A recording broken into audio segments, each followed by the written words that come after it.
అకారం వ్యాప్తం యేన చరాచరం తత్పదం దర్శితం యేన తస్మై శ్రీ గురవే నమః. సదాశివసమారంభాం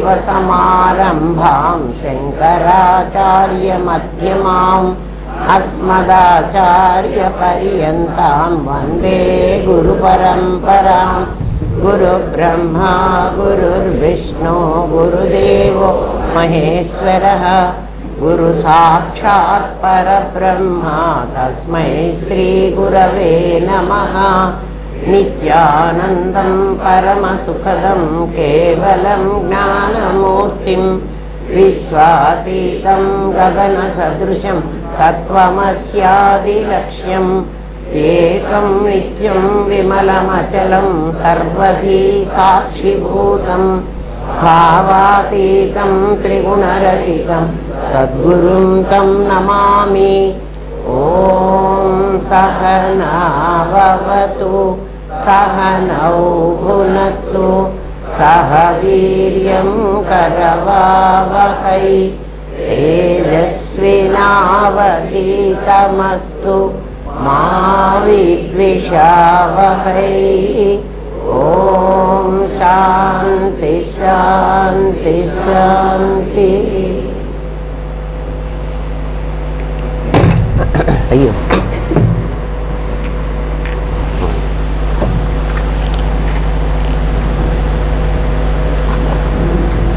ఘనం దగ్గరికి వెళ్ళాం. నిన్ననే తత్వమసి, ప్రజ్ఞానం బ్రహ్మ, అయమాత్మ బ్రహ్మ కూడా 4 మహావాక్యాలు చెప్పి పరమాత్మ స్వరూపమేదో చెప్పాడు. పరమాత్మ స్వరూపం ఆ సద్ఘన చిద్ఘన ఆనందఘనమైనటువంటి వాడు పరమాత్మ. ఘనము అన్నప్పుడు ఎప్పుడూ కూడా ఒకటే గుర్తుపెట్టుకోండి, మరొక వస్తువు అందులో ప్రవేశించడానికి వీలు లేనిది, ఏ ఆకారమైనా పొందగల సామర్థ్యము కలది. బంగారం నా దగ్గర ఉంది కదా, అది ఘనం, బిస్కెట్ ఘనం. ఆ ఘనాన్ని నేను కావాలంటే నగలు చేయించుకోవచ్చు, అక్కర్లేకపోతే అలాగే ఉంచుకోవచ్చు. అంటే దాని లోపల ఏమి శక్తి ఉంది అంటే, నేను బంగారంగా నగలుగా మార్చాలంటే దానికి సాగే గుణం ఉంది. అట్లాగే పిండికి వాలే గుణం ఉంది, మట్టికి సాగే గుణం ఉంది. లేకపోతే వాడు కుమ్మరి వాడు కుండ తయారు చేయలేడు. ప్రతి వస్తువులో కూడా ఒక సాగే గుణం ఉంటుంది. ఆ సాగే గుణాన్ని అవ్యక్తమైన శక్తి అంటాం. ఏ వస్తువులో అయినా అట్లా ఉంటేనే అది అవుతుంది. కొన్నిటికి వాటికే అవి సాగుతాయి, కొన్ని నిప్పులో పెట్టినప్పుడు సాగుతాయి. నిప్పులో కానీ నీళ్లలో కానీ 5 భూతాలు దానికి సహకరిస్తాయి. దాన్ని ఏమన్నారంటే, ఈ పరమాత్మని కనుక్కోవడానికి మార్గం ఏమిటి అని అడిగారు శిష్యులందరూ. అయ్యా మీరేమో చెప్తున్నారు లోపల నేను అనే ఒకడు ఉంటాడు అని, నాది అని మీరు చెప్తున్నప్పుడు థియరిటికల్గా మాకు అర్థమవుతోంది, కానీ ప్రాక్టికల్గా ఆ నేను గాడిని తెలుసుకోవడానికి మాకు చేత కావటం లేదు. ఆ నేనుని ఎట్లా తెలుసుకోవాలి అంటే, గురువుగారి నాలుక అప్పు తీసుకోమన్నారు. గురువుగారి నాలుకని అప్పు తీసుకోమన్నారు. అంటే ఏమిటి? గురువుగారు చెప్పే మాటను విని దాన్ని అర్థం చేసుకోండి అని ఉపనిషత్తే చెప్పింది ఈ మాట. ఎట్లా అర్థం చేసుకోమంటారు అంటే, ప్రజ్ఞాన ఘనం, ఇక్కడ లవణఘనము అయోఘనం 2 ఇచ్చాం ఎగ్జాంపుల్స్కి. ఉప్పు కళ్ళు, లవణఘనం. మన ఇంట్లో అయోడిన్ ఉప్పు చూస్తున్నారు, ఇప్పుడు పొడి లాంటి ఉప్పు కాదు, ఉప్పు రాళ్ళు ఉంటాయి, ఉప్పు కళ్ళు అంటారు. కళ్ళు అంటే రాయి. ఆ రాయి లాంటి ఉప్పుని తీసుకోమన్నాడు. ఒక ఉప్పు రాయి చేతిలో పట్టుకున్నాడు, అది లవణ ఘనం. ఈ ఘనము నీ కంటితో నువ్వు చూడవచ్చు, కంటికి కనపడుతోంది కదా. చేతితో స్పర్శిస్తే అది ఘనంగా కనపడుతోంది, ముట్టుకుంటే కూడా ఉప్పు కళ్ళు కనపడుతోంది, గట్టిగా కనపడుతోంది కదా. కాబట్టి నీ ఇంద్రియాలు 2 దాన్ని కనుక్కోగలిగినాయి. అంటే ఈ 2 దానికి ప్రమాణం. ఎవరికి? ఉప్పురాయికి ప్రమాణం నీ కన్ను, నీ స్పర్శేంద్రియం. నీ స్పర్శేంద్రియాన్ని కనపడుతోంది. ఈ రెండింటినీ నువ్వు పట్టుకొని చూడగలిగావు. కొంతసేపు ఉన్నాక దాన్ని నీళ్ళల్లో వేసేయమన్నాడు. నీళ్ళల్లో వేసేశారు. ఉప్పు రాయి కాస్త కరిగిపోయింది. ఇప్పుడు నీ ఉప్పు ఘనం లవణ ఘనం ఏది అని అడిగాడు గురువు. అడిగితే అందులోనే ఉంది అంటాడు. నాకు కనపడటం లేదు కదా, అందులో ఉంటే నాకు కనపడాలి, నాకు చూపించు అన్నాడు. చూపించలేడు. ఎందుకని? అది కరిగిపోయింది. కరిగిపోయిందంటే ఏమైంది?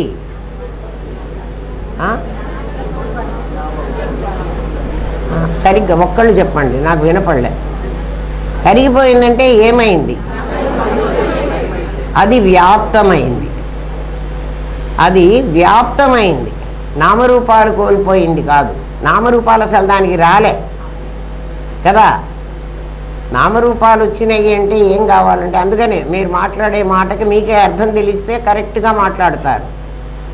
నామం అంటే ఒక ఆలోచన. ఉప్పుతో ఒక ఆలోచన చెయ్యాలి నేను అంటే, అన్నం దాంట్లో కూరలోనో పప్పులోనో ఇంత ఉప్పు వేయాలి. ఆ కూరకి ఆ ఉప్పు కలిస్తే వచ్చే రుచి, అది జీవుడు. మీకు అర్థమైందా? ఉప్పు ఏం చేశాను? ఇంత ఉప్పు కూరలో వేసా అంటే కూర చెయ్యాలి అని సంకల్పం చేశా. కూరలో నేను ఉప్పు వేసా, తగు మాత్రంగా ఎంత కావాలో అంత ఉప్పు వేసా. ఉప్పు వేయడం వల్ల కూర రుచి నాకు తెలిసింది. అంతకుముందు కూరకు రుచి లేదు. అందుకే ఉప్పుకు రుచి అని కూడా ఒక పేరు. రాత్రిపూట ఎప్పుడైనా మనం అది ఉప్పు వేసుకోవాలి అంటే రుచి వేయమని అడుగుతారు, ఉప్పు వేయమని అడగకూడదట. ఎందుకో అదేంటో మరి తెలీదు, కానీ అడగకూడదు. రుచి. ఇప్పుడు నామం రూపం రావాలంటే, రూపం ఎప్పుడు ఉప్పులో కూరలో రుచి రూపం వచ్చింది కదా. అది ఆలోచన. దానికి రూపం ధరిస్తేనే అది నామరూపాలు అనాలి. క్రియ. ఉప్పు వేసా కదా, వేయడం క్రియ. నామరూప క్రియలు కాదు. అయోఘనం లవణ ఘనం వ్యాప్తమైంది. వ్యాప్తమైందంటే ఏమిటి? నీళ్ళంతా వ్యాపించింది. ఆ నీళ్ళంతా వ్యాపించిన ఉప్పు నీకు ప్రమాణానికి అందదు. కంటితో చూడలేవు, చేత్తో స్పృశించలేవు. కానీ నీళ్ళల్లో చేయి పెట్టినా కూడా నీకు ఉప్పు తెలియదు. ఇప్పుడు ఉప్పు వ్యాప్తమైందనాలి. మీకు ఆ పదాలు రావాలి. అందుకని మళ్ళీ నామరూపాలు ఎందుకు కాదో చెప్పారు. వ్యాప్తమైందంటే ఈ పార్టులో వ్యాప్తమైందా, ఈ పార్టులో ఉప్పు లేదా? మొత్తం నువ్వు గిన్నె గ్లాసో ఏం పెట్టావో దాని నిండా ఉప్పు వ్యాపించిపోయింది. ఇప్పుడు అది ఎలా తెలియాలి అంటే, గురువుగారు అందులో ఉప్పు వేశాను నేనే, అది నాకు కనిపించటం లేదు, మీరేమో ఉప్పు అక్కడ ఉంది అని అంటున్నారు, నేను వేశాను, ఇప్పుడు మాయమైంది. ఉప్పు మాయమైందా? ఉప్పు లేదా? ఉంది. ఉంది అంటానికి ప్రమాణం ఏముంది నాకు? ఇప్పుడు ఉప్పు అస్థి, కానీ ఉప్పు భాతి కాలే. అస్థి భాతి కూడా మీకు తెలియాలి. కూరలో వేసిన ఉప్పు జీవుడు. కూరలో వేసిన ఉప్పుకి నామరూప క్రియలు ఉన్నాయి. నీళ్ళల్లో కలిసిన ఉప్పుకి నామరూప క్రియలు లేవు. అది ఏమైంది? వ్యాప్తమైంది. ఇప్పుడు ఏం చెయ్యాలి? దాన్ని ఏ ప్రమాణంతో నేను అందుకోవాలి అంటే, గురువుగారు చెప్పారు, నాయన ఒక చుక్క తీసి నాలుక మీద వేసుకోరా. నాలుక మీద వేసుకుంటే అందులో ఉప్పు ఉన్నదని నీకు ప్రమాణం చెప్పే నాలుక ఉంది. అందుకని గురువుగారి నాలుకను నువ్వు అరువు తీసుకో అంటాం. ఉద్దేశం అది. అప్పు తీసుకోగాదు, అరువు తీసుకో. అదే కదా అప్పు. వాడు నాలుక మీద వేసుకుంటే అవును ఉప్పు ఉంది అన్నాడు. ఇప్పుడు నాలుక మీద వేసుకుంటే ఉప్పు ఉన్నది అని, ఇందాక ఉన్నది అన్నాడు, ఇప్పుడు ఉన్నది అని అంటున్నాడు. ఇప్పుడు ఉన్నది అంటాం భాతితో అంటున్నాడు, అప్పుడు ఉన్నది అంటాం అస్థితోనే అన్నాడు. అస్థి కూడా ఉప్పు వేసేటప్పుడు నీళ్ళల్లో వాడు చూశాడు కాబట్టి ఈ నీళ్ళల్లో ఉప్పు కలిసిపోయింది అంటున్నాడు. ఇప్పుడు నాలుక మీద వేసుకున్న తర్వాత వాడు అనుభవించాడు కదా. భాతి అంటే ఏమిటి? అనుభవించడం. అస్థి భాతి అంటే నువ్వు అనుభవించడం. నువ్వు అనుభవించాలంటే ఇందాక సర్వం కల్విదం బ్రహ్మ అనుకున్నాం మనం. అంటే ప్రజ్ఞానం బ్రహ్మ అని చెప్పాం కదా. ప్రజ్ఞానం బ్రహ్మ అంటే నీ ఒక్కళ్ళో ఉన్న ప్రజ్ఞ కాదు, వీళ్ళో వాళ్ళో అందరిలో కూడా ఆ ప్రజ్ఞ ఉంది. అది ఉంది అని నీకు తెలియాలంటే నాలుక మీద ఉప్పు నీళ్లు పోసుకున్నట్టు పోసుకుంటే నీకు అర్థమవుతుంది. అంటే గురువు గారి నాలుకను అరువు తీసుకోవడం అంటే గురువు చెప్పిన విధంగా ఆ పద్ధతిలో నువ్వు గనక ఫాలో అయితే నీకు అదే అర్థమవుతుంది. ఏమర్థమవుతుంది? ఆ ఉప్పు నీళ్ళల్లో ఉప్పు ఎంత కలిసిపోయిందో నేను అనేవాడు వీడి దగ్గరే కాదు, ఇక్కడ కూడా ఈ మధ్యలో అంతా కూడా వాడే ఉన్నాడు అని తెలుస్తుంది నీకు. మరి వాడే ఉంటే నాకెందుకు కనపడలే? భరత్లో కనపడుతున్నాడు, రవిలో కనపడుతున్నాడు, మరి నాకు వాడు ఈ మధ్యలో ఉన్న వాడు నాకు కనపడలే. ఆ నీళ్ళల్లో అట్లా మధ్యలో ఉంది మధ్యలో లేదు అని లేదు కదా. నీళ్ళు ఏ పార్ట్ నువ్వు నాలుక మీద వేసుకున్నా ఉప్పగానే ఉంది. మరి ఇక్కడ నేను కూడా అట్లా వ్యాపించింది నీకు కనపడదు. కానీ నీ ప్రమాణం అందుకోలేకపోతుంది. నా ప్రమాణం అందుకోలే. వాడికి నాలుక ప్రమాణం ఉంది కాబట్టి 5 ఉన్నాయి కదరా జ్ఞానేంద్రియాలు. 2 జ్ఞానేంద్రియాలు ఫెయిల్ అయినా కూడా 3వ జ్ఞానేంద్రియం పనిచేసింది వాడికి. ఇక్కడ నా 5 జ్ఞానేంద్రియాలు నేను తెలుసుకోవడానికి పని చెయ్యవు, ఇంక్లూడింగ్ మనస్సు. పని చెయ్యవని మీరు చెప్తే సరిపోయిందా? కాదు. ఏతో వాచో నివర్తంతే అప్రాప్య మనసా సహా. వాక్కు ఎక్కడైతే మాట్లాడడానికి చేతగాక వెనక్కు తిరిగి వచ్చిందో, వాక్కు తిరిగి వచ్చిందంటే అర్థం ఏమిటి? వాగింద్రియం తిరిగి వచ్చిందంటే కర్మేంద్రియాలన్నీ తిరిగి వచ్చినాయి. అది వాటి లీడరు. ఎవరు లీడరు? కర్మేంద్రియాలకు లీడర్ ముఠామేస్త్రి ఎవరు? వాక్. వాచో నివర్తంతే అప్రాప్య మనసా సహా. ప్రాప్య అంటే పొందింది, అప్రాప్య పొందలేకపోయింది. ఎవరు? మనస్సు. ఎవరైనా అప్రాప్య అని పేరు పెట్టుకునేరు, జాగ్రత్త. ప్రాప్య పెట్టుకోండి, అప్రాప్య పెట్టవాకండి. తెలియకుండా గాడెస్ లక్ష్మి అండి అందరికీ. అన్ని గాడెస్ లక్ష్మి. ఆ గూగుల్ వాడికి ఏమి రోగం వచ్చిందో నాకు తెలీదు కదా. అన్నిటికీ లక్ష్మి పేరే పెట్టేస్తారు. అంటే మరి ఆమె ఎన్ని పేర్లు పెట్టుకుందో నాకు తెలియదు. అట్లా పెట్టుకోవాకండి. అప్రాప్య మనసా సహా, మనస్సుతో సహా నివర్తంతే వెనక్కు తిరిగి వచ్చినాయి. నీ ప్రమాణాలు 5 పని చేయలేదు. 5 కర్మేంద్రియాలు, 5 జ్ఞానేంద్రియాలు, తర్వాత మనస్సు కదా. ఈ మొత్తం పని చేయకుండా పోయినాయి. అందువల్ల నీ ప్రమాణానికి అది అందలే. ఏది అందలే? ఉప్పు నీళ్ళల్లో ఉప్పు అందినట్టు ఇదెందుకు అందలే? ఇది కూడా అట్లాగే మెల్ట్ అయ్యి ఉంది. ఎక్కడ మెల్ట్ అయ్యి ఉంది? ప్రజ్ఞాన ఘనంలో మెల్ట్ అయ్యి ఉంది. మరి ఘనంలో నేనెట్టా కూర్చున్నానండి? నువ్వు కూర్చున్నావని ఎవడు చెప్పాడు? నువ్వు ఉన్నావని నువ్వు అనుకుంటున్నావు. నువ్వు ఉన్నావని మేము అంటలే. మరి మేమందరం ఏమైనామండి? మీరందరూ ప్రతిబింబాలని ఎప్పుడో చెప్పేశాం. ఒక అద్దం ఘనమా? అద్దం ఎట్లుంటుందమ్మా? ఘనంగానే ఉంటుంది. ఎందుకంటే ఘనం అంటే పెద్దది అనే అర్థం ఉంది, పెద్ద అర్థం కాదు. ఇక్కడ ఏ పదార్థాన్ని తనలో దూరనివ్వదు. ఆ అద్దంలో ఇక్కడ అద్దం పెట్టారనుకోండి, ఈ మొత్తం మంది బొమ్మలు దీంట్లో పడతాయి కదా. ఇప్పుడు అద్దంలో పడ్డాయా, అద్దం మీద పడ్డాయా? వాటిని ఏమందాం? అద్దం మీద పడ్డాయి, కానీ మనం అద్దంలో పడ్డాయి అంటాం. అట్లా పరమాత్మ మీద మీరందరూ బొమ్మల్లాగా, మీరందరూ కాదు మనమందరం బొమ్మల్లా, ప్రపంచమంతా బొమ్మల్లాగా పడ్డాము. అద్దం మీద పడ్డాం కానీ అద్దం లోపల పడ్డట్టుగా అనుకుంటున్నాం. పరమాత్మలో పడ్డామన్నట్టున్నాం. అందుకే పరమాత్మ ఏమంటాడు? They all are in me, I am not in them. Chinmayananda ఇదే మాట ఎప్పుడు చెప్తారు ప్రతి మీటింగ్లో. They all are in me, మీరందరూ నా లోపల ఉన్నారు అని అర్థం అంటోంది. I am not in them, నేను వాళ్ళ లోపల లేను. మా లోపల కూడా మీరు ఉన్నారని మీరు చెప్పారు కదండి. నీ బుద్ధి కూడా అద్దం లాంటిది కాబట్టి, నీ బుద్ధి ఒక చిన్న అద్దం, నాది ఒక పెద్ద అద్దం కదా. నా పెద్ద అద్దంలో మీ బొమ్మలన్నీ పడ్డాయి. మీ దగ్గర ఓ చిన్న అద్దం ఉంది. మీ చిన్న అద్దంలో ఈ బొమ్మలు మళ్ళీ రిఫ్లెక్ట్ అవుతాయి.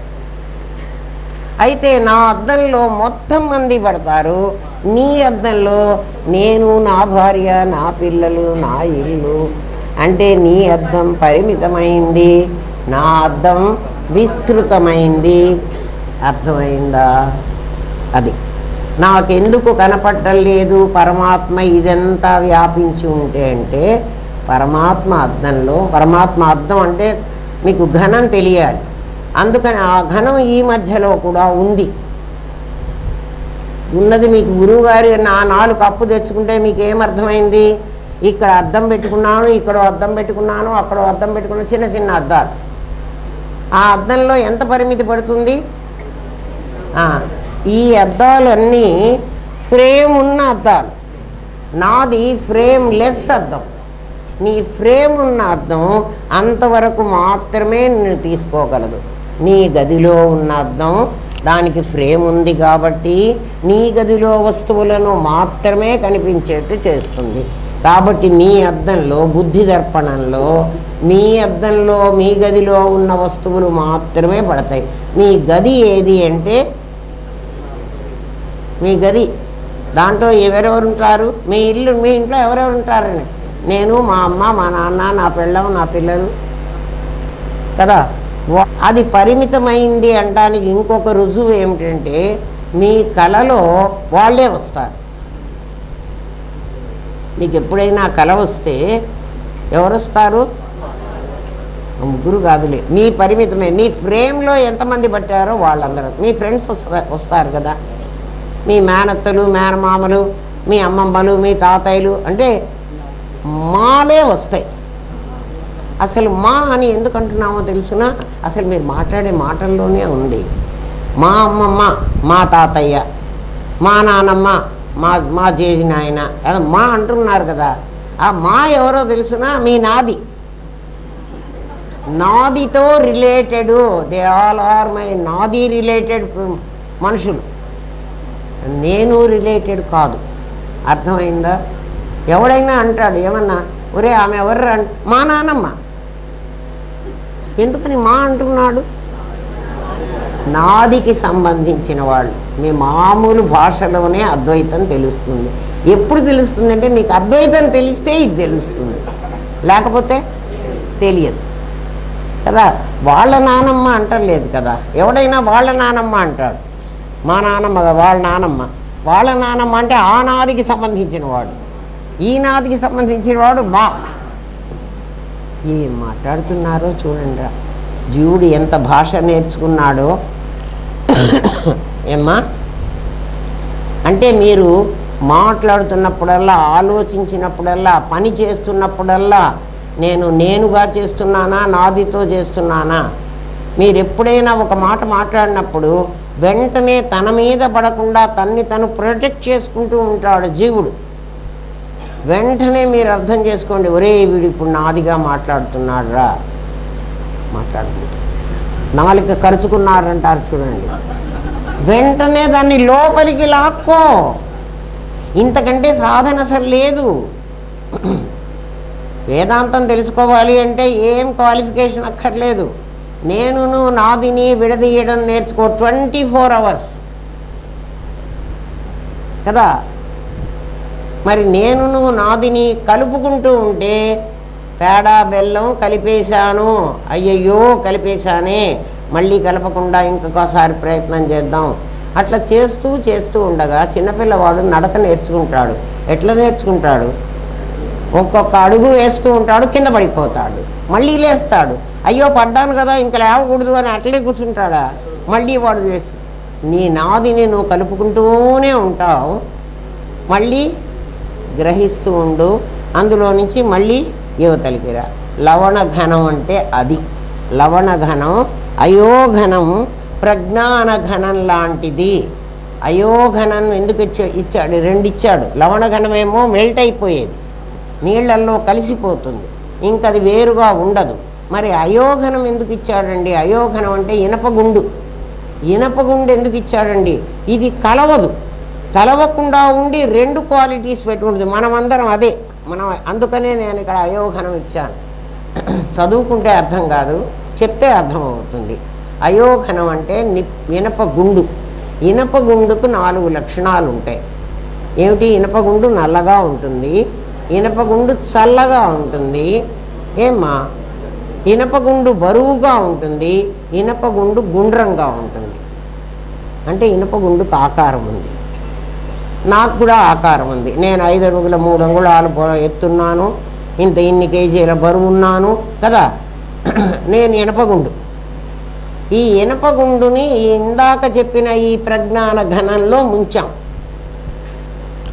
ఇనపగుండుని మీరు ఇంతకుముందు నేను నాది ఎట్లనుకుంటారంటే, ఒక నేను ఒక నాది, నాది లోపల ఒక నేనున్నాను అనుకుంటున్నారు కదా. అట్లా కాదుట. జాగ్రత్తగా ఆలోచించండి. నేను వెనక ఉన్నాడు, బ్యాక్గ్రౌండ్కి పంపించాం, ఫోర్ ఫ్రంట్కి వచ్చాం. మనకి ఆ కాన్సెప్ట్ అర్థం కావడానికి రకరకాలుగా చెప్తాం. ఆ చెప్పిన దాంట్లో తప్పు కూడా మళ్ళీ మేమే చూపిస్తాం. మళ్ళీ సరైనటువంటిది ఏదో మేము క్లారిటీ మేమే ఇస్తాం. అందుకే రోజు వినాలి, ఒకరోజు విని వెళ్ళిపోతే చాలు. ఇప్పుడు 2 ఇచ్చాము ఇక్కడ. ఏమిచ్చాము అంటే, ఒకటి ఉప్పు కలిసిపోతుంది, నీళ్ళల్లో కలిసిపోతుంది.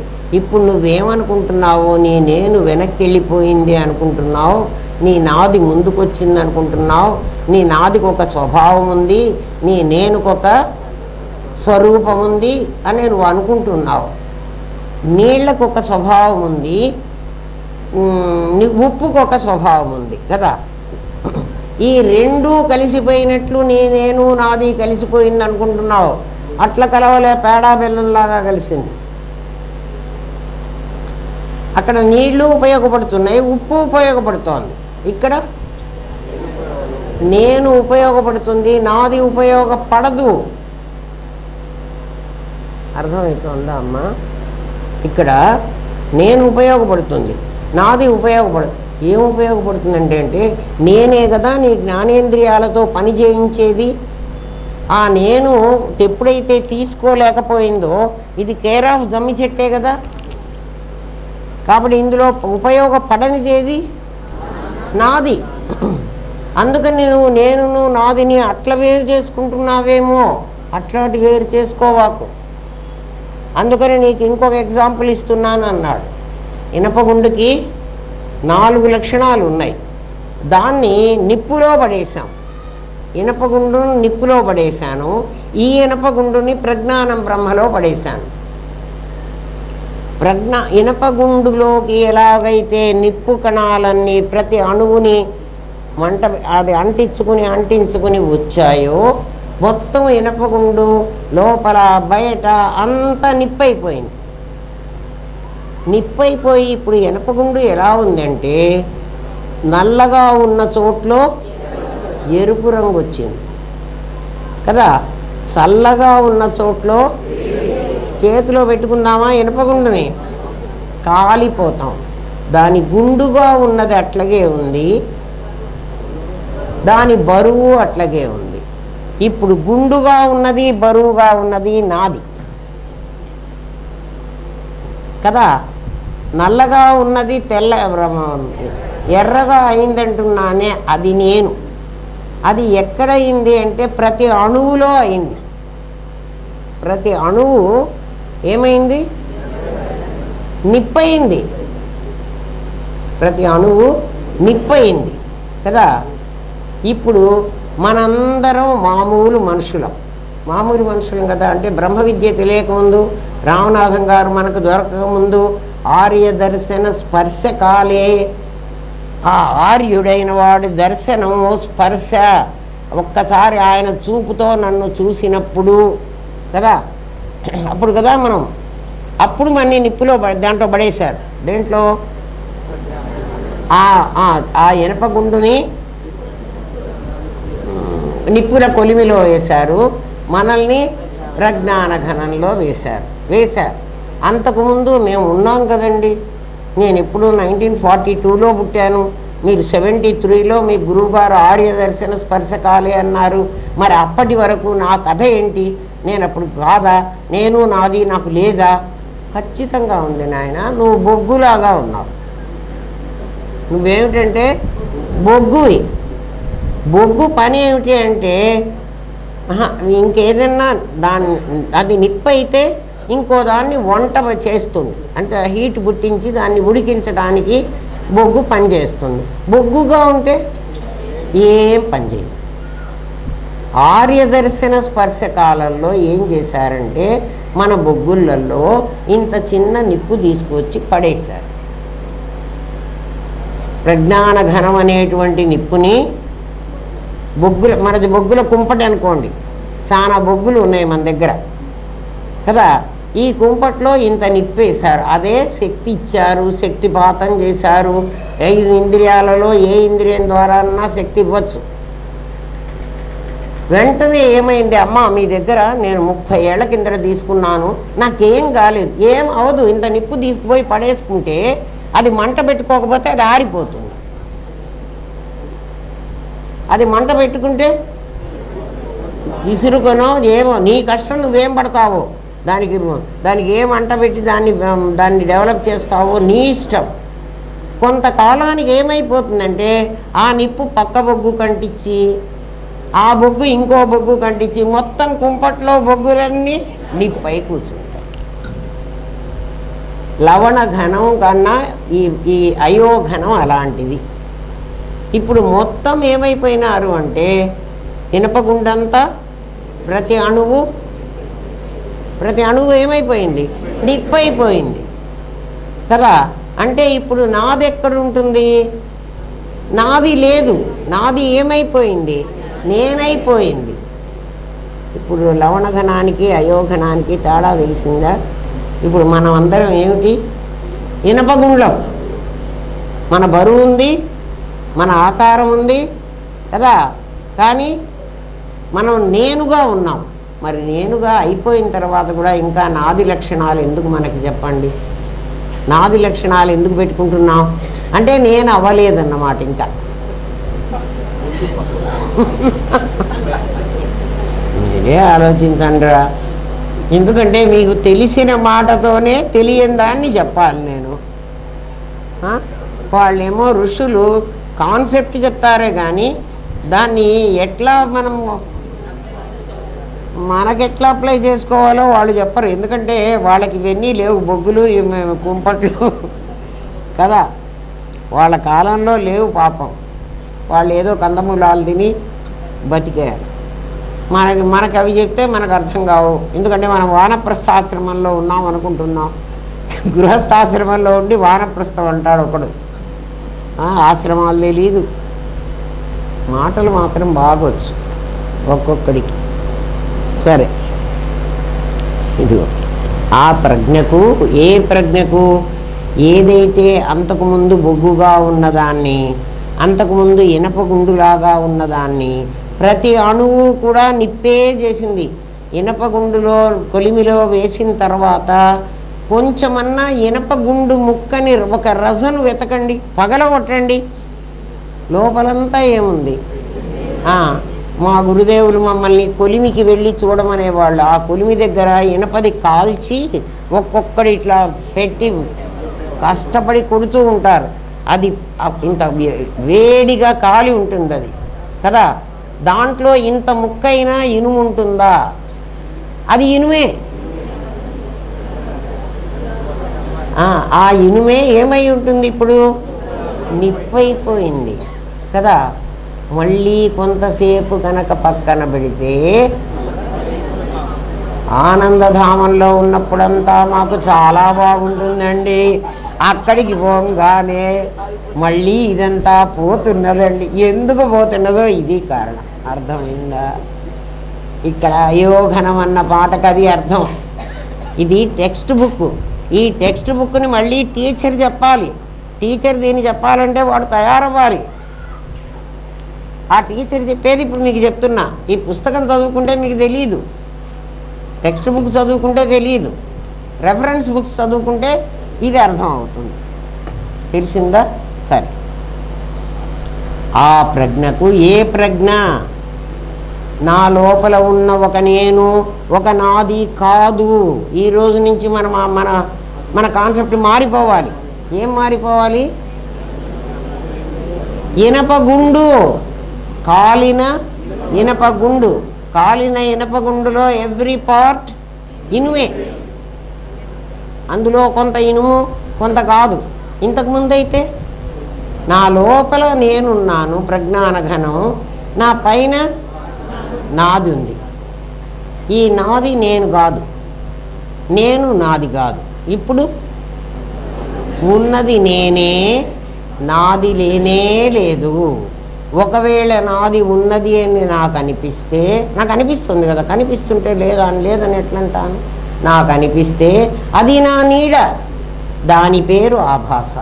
ఇప్పుడు అర్థమైందా? వస్తువు, అప్పుడు నేను వస్తువు, నాది ఆభాస. ఇప్పుడు నేను వస్తువు, నాది ఆభాస, రెండూ మీకు చూపెడతాను. నేను అనేవాణ్ణి ప్రజ్ఞాన ఘనమై ఇనపగుండులాగా కాలుతూ లోపల ఉన్నవాణ్ణి. ఆ గుండు కూడా ఇక్కడ పెడితే దాని తాలూకు నీడ వస్తుందా? ఆ నీడ ఈ నా శరీరం. కాబట్టి నీడ పోతే ఎవడైనా బాధపడుతున్నాడా? నీడ ఎప్పుడు ఉంటుంది, ఎప్పుడు పోతుంది అంటే, నా జ్ఞానం సరిగ్గా 12 గంటలకు సూర్యుడు నా నెత్తి మీదకి వస్తే నా నీడ నాలోనే అలిగిపోయినట్లు కదా, అప్పుడు నా నీడ నాకు కనపడకుండా పోతుంది. అంతవరకు నా నీడ నాకు కనపడుతుంది. అర్థమైంది కదా? నేను వేరే లోపలెక్కడో దాక్కోలే. మరి ఎప్పుడు దాక్కున్నాడు? నేను బొగ్గుగా ఉన్నంత వరకు దాక్కున్నాడు. ఎప్పుడైతే నాకు ఆర్యదర్శన స్పర్శకాలే అని అన్నానో, అంటే మహనీయుడైనటువంటి రామనాథం గారు లాంటి వారు దృష్టి నా మీద పడగానే ఆయన ఊరుకోకుండా ఆ నిప్పు నా మీద పడేశాడు. బొగ్గుకు లక్షణం ఏమిట్రా? అంటుకోవడం. అది అంటుకుంది. మరి నేను 30 ఏళ్ళ నాడే మీ దగ్గర ఇవన్నీ తీసుకున్నానండి, మీరు పిలుచుకొస్తారు కదా, వీడు మా అత్త కొడుకు, మా మేనమామ మనవరాలు, ఇంకా ఏదో మా తోడల్లుడికి మనవడికి మనవరాలి కొడుకు, రిలేషన్షిప్. నిజంగా మీరు చెప్పండి రా, అట్లా పిలుచుకొచ్చారా, పిలుచుకురాలేదా? మీ సంబంధికుల వాళ్ళని అందరినీ పిలుచుకొచ్చారు. పిలుచుకొచ్చి అమ్మా మీరంతా ఇచ్చేయండి, వీళ్ళంతా చేసుకుంటారు, ఇంటి దగ్గర నేను చూసుకుంటా. ఏంది నువ్వు చూసుకునేది? వాళ్ళు వచ్చి నన్ను అడుగుతున్నారు, మేము 40 ఏళ్ల నాడు మీ దగ్గరే శక్తి తీసుకున్నామని. ఏమైంది వాళ్ళ గతి? అంటే నిప్పు వేస్తే అమ్మా ఆరబెట్టుకుంటే నేనేం చేసేది? మీ ఇంటికి వచ్చి మీ నిప్పును కూడా నేను రవలు పెట్టనా? ఏ బ్రహ్మ విద్య ఏమనుకుంటున్నారు?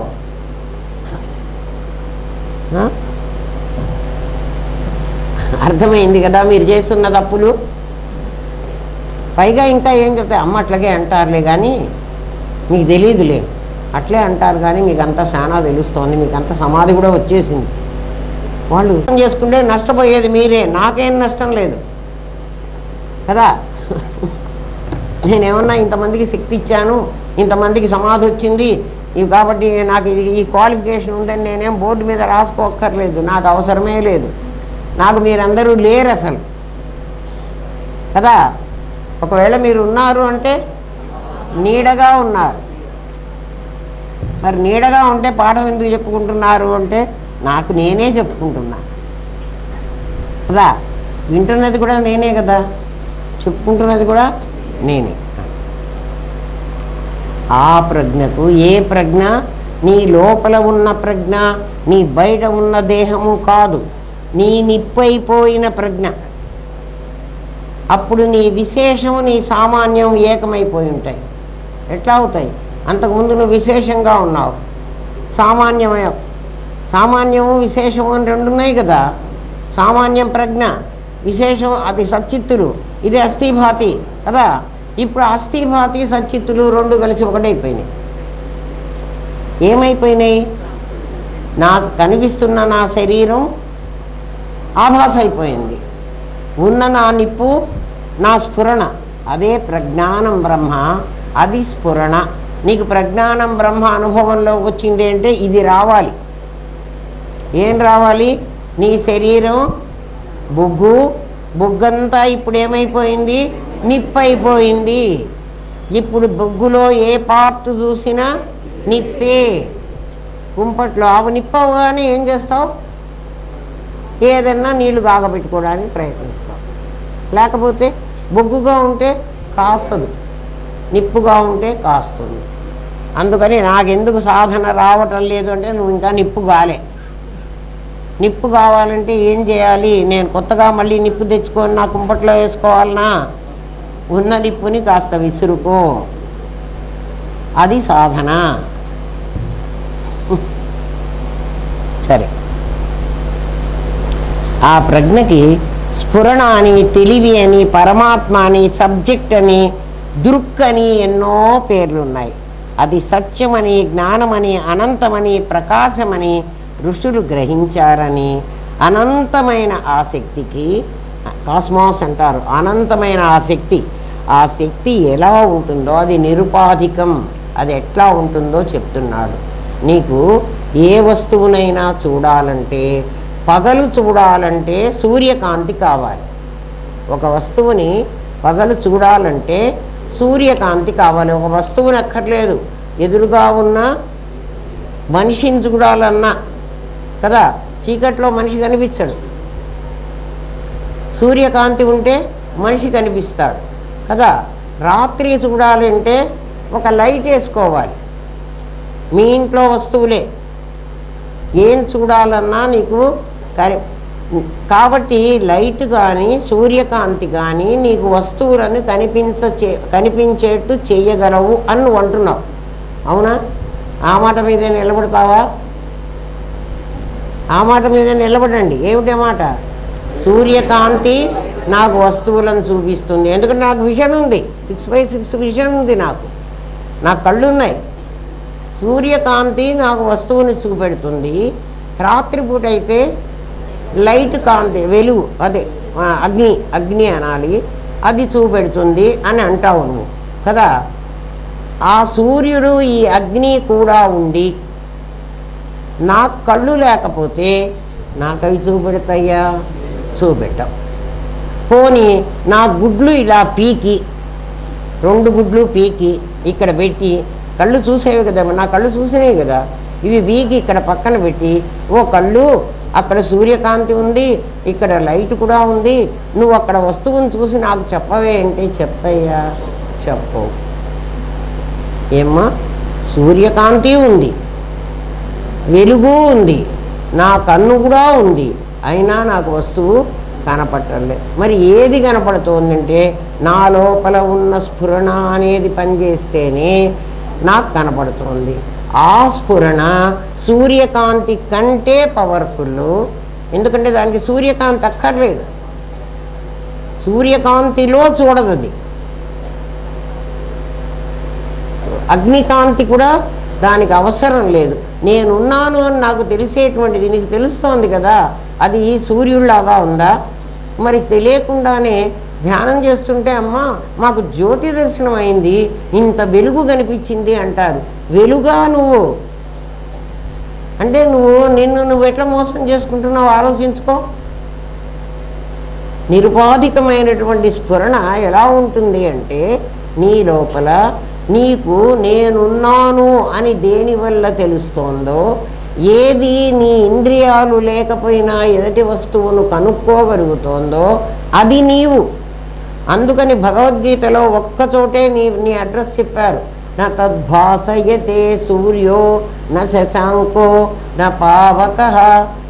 సూర్యుడు కానీ చంద్రుడు కానీ అగ్ని కానీ చూపెట్టలేనిది ఏదైతే ఉందో అది నీ దగ్గరుంది కదా. కాబట్టి సూర్యుడు చంద్రుడు అగ్ని వీళ్ళందరికీ నువ్వు విట్నెస్ చేస్తేనే వాళ్ళు ఉంటారు. సూర్యుడు ఉన్నాడు అని ఎవరు చెప్పాలి? నేను చెప్పాలి. సూర్యోదయం అయింది అని ఎవరు చెప్పాలి? నేను చెప్పాలి.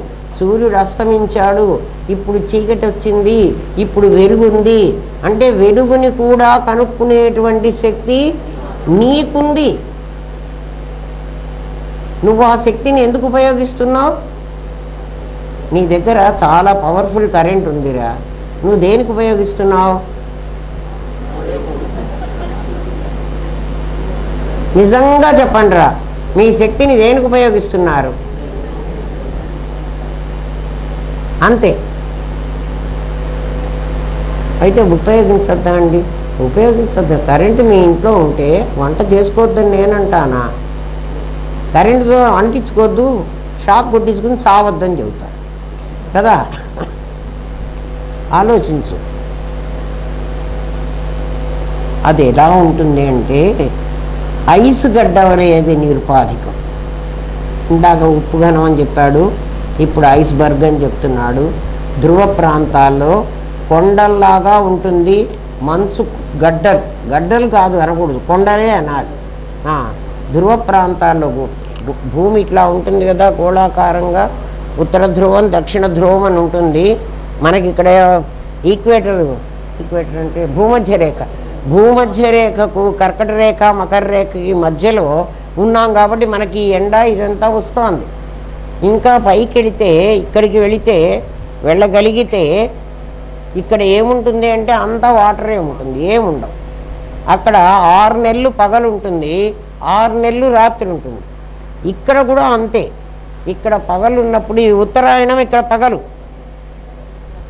మనకు ఈక్వేటర్ దగ్గర ఉన్నాం కాబట్టి మనకు 12 గంటల పగలు, 12 గంటల రాత్రి. అక్కడ ఎలా ఉంటుంది అంటే ఉత్తరాయణం అంతా అక్కడ పగలే, 6 నెలలు పగలే ఉంటుంది, సూర్యుడే ప్రకాశిస్తూ ఉంటాడు. అప్పుడు ఇక్కడ చీకటి ఉంటుంది. వీళ్ళకి 6 నెలలు చీకటి ఉంటుంది. దక్షిణ ధ్రువం వాళ్ళకి 6 నెలలు చీకటి. మళ్ళీ సూర్యుడు, భూమి తిరుగుతోంది కదా, సూర్యుడు తిరగడు, భూమే తిరుగుతుంది. ఈ 6 నెలల కాలము ఈ వీళ్ళకి పగలు ఉంటుంది, వాళ్ళకి రాత్రి ఉంటుంది. అప్పుడు ఏమవుతుందంటే ఆ ఐస్ కరుగుతుంది. ఆ ధ్రువ ప్రాంతంలో ఉన్న ఐసు కరుగుతుంది. కరిగి పెద్ద పెద్ద కొండల్లాగా వచ్చి కింద పడుతూ ఉంటుంది. ఐస్బర్గ్ అంటారు దాన్ని. అవి కొండల్లాగా వచ్చి పడుతూ ఉంటాయి. ఎప్పుడైనా గంగానది అట్లా మానసరోవర ప్రాంతాల్లో చూసే వాళ్ళకి, అందుకే కేదారు బదరి 6 నెలలు మూసి పారేస్తారు. ఆ ఐస్ గడ్డలు నీళ్లల్లో కొట్టుకొని వస్తుంటాయి. గడ్డలు కాదు, కొండలు. ఎప్పుడైనా టైటానిక్ కూడా దానికి కొట్టుకునే కదా ఆ షిప్ రెక్ అయింది, తెలుసు కదా మీకు. ఆ షిప్పు కొండల్లాగా వస్తూ ఉంటాయి సముద్రంలో. అవి ఏమిటి అంటే గడ్డగట్టిన మంచు. అది మీకు తెలిస్తే, ఇదిగో సొలిడిఫై అయినటువంటి గడ్డగట్టిన ఐస్బర్గులు మనమందరం కదా. జీవుడిగా ఏమైనా గడ్డగట్టాం మనమందరం. చూడండి, అది అందులో ఏముంది అంటే నీరే ఉంది. మరి నీలో ఏముంది? నీళ్ళు ఏమున్నాయి అందామా? నీలో స్ఫురణే ఉంది. ఇప్పుడు దాకా స్ఫురణే కదా చెప్పుకున్నాం మనం. ఇంతకు ముందుకి ఇప్పటికీ తేడా ఏమిటో చెప్పండి. ఇంతకు ముందు ఒక నేను బ్యాక్గ్రౌండ్లో ఉన్నాడు. అయితే అది కూడా నిజమేనా, ఇది కూడా నిజమేనా? అబద్ధం మాకెందుకు చెప్పారు? అబద్ధం మీకు చెప్పలే. అరుణ్ గోవిల్ రాముడిగా ఉంటే అరుణ్ గోవిల్ వెనక్కి వెళ్ళిపోయి రాముడు ముందుకొచ్చాడా? రాలే. అరుణ్ గోవిల్లో ప్రతి పార్టు, ప్రతి అణువు రాముడే. రాముడిలో ప్రతి పార్టు అరుణ్ గోవిలే. రాముడు అరుణ్ గోవిల్ అని మనం మాటలో చెప్పుకుంటున్నాం, కానీ యథార్థంగా ఇద్దరు లేరు, ఒకడే. అందుకని మేము అప్పుడు కూడా అబద్ధం చెప్పలేదు, ఇప్పుడు కూడా అబద్ధం చెప్పట్లేదు. అవునా కాదా? మీకు అర్థమైంది ఎట్లాగంటే అరుణ్ గోవిలు వెనక్కి వెళ్ళిపోయి రాముడు ముందుకు వచ్చి మీకు ఆ లెవెల్లో అంతే అర్థమవుతుంది. అందుకని అది తప్పని ఇది చెప్పి మరి ఆ తప్పు మాకెందుకు చెప్పారనకుండా అది కూడా తప్పు కాదు మేము చెప్పింది అది కూడా కరెక్టేను అని చెప్తాను. అస్సలు మీద వేసుకోరమ్మా అద్వైతులు. చాలా నీటిని ఏ పాత్రలో పోసి ఫ్రీజర్లో పెడితే ఆ రూపం పొందినట్టు అది ఏ ఉపాధినైనా పొందగలదు. అయితే మీకు నాది ఎందుకు వచ్చిందండి? మాకు ఈ ముగ్గురికని మీరు చెప్తున్నారు, ఈ ముగ్గురికే మేము పరిమితం అయ్యేటువంటిది మాకు ఎందుకు వచ్చింది? నీళ్ళే కదా ఐస్బర్గ్ అని చెప్పాం.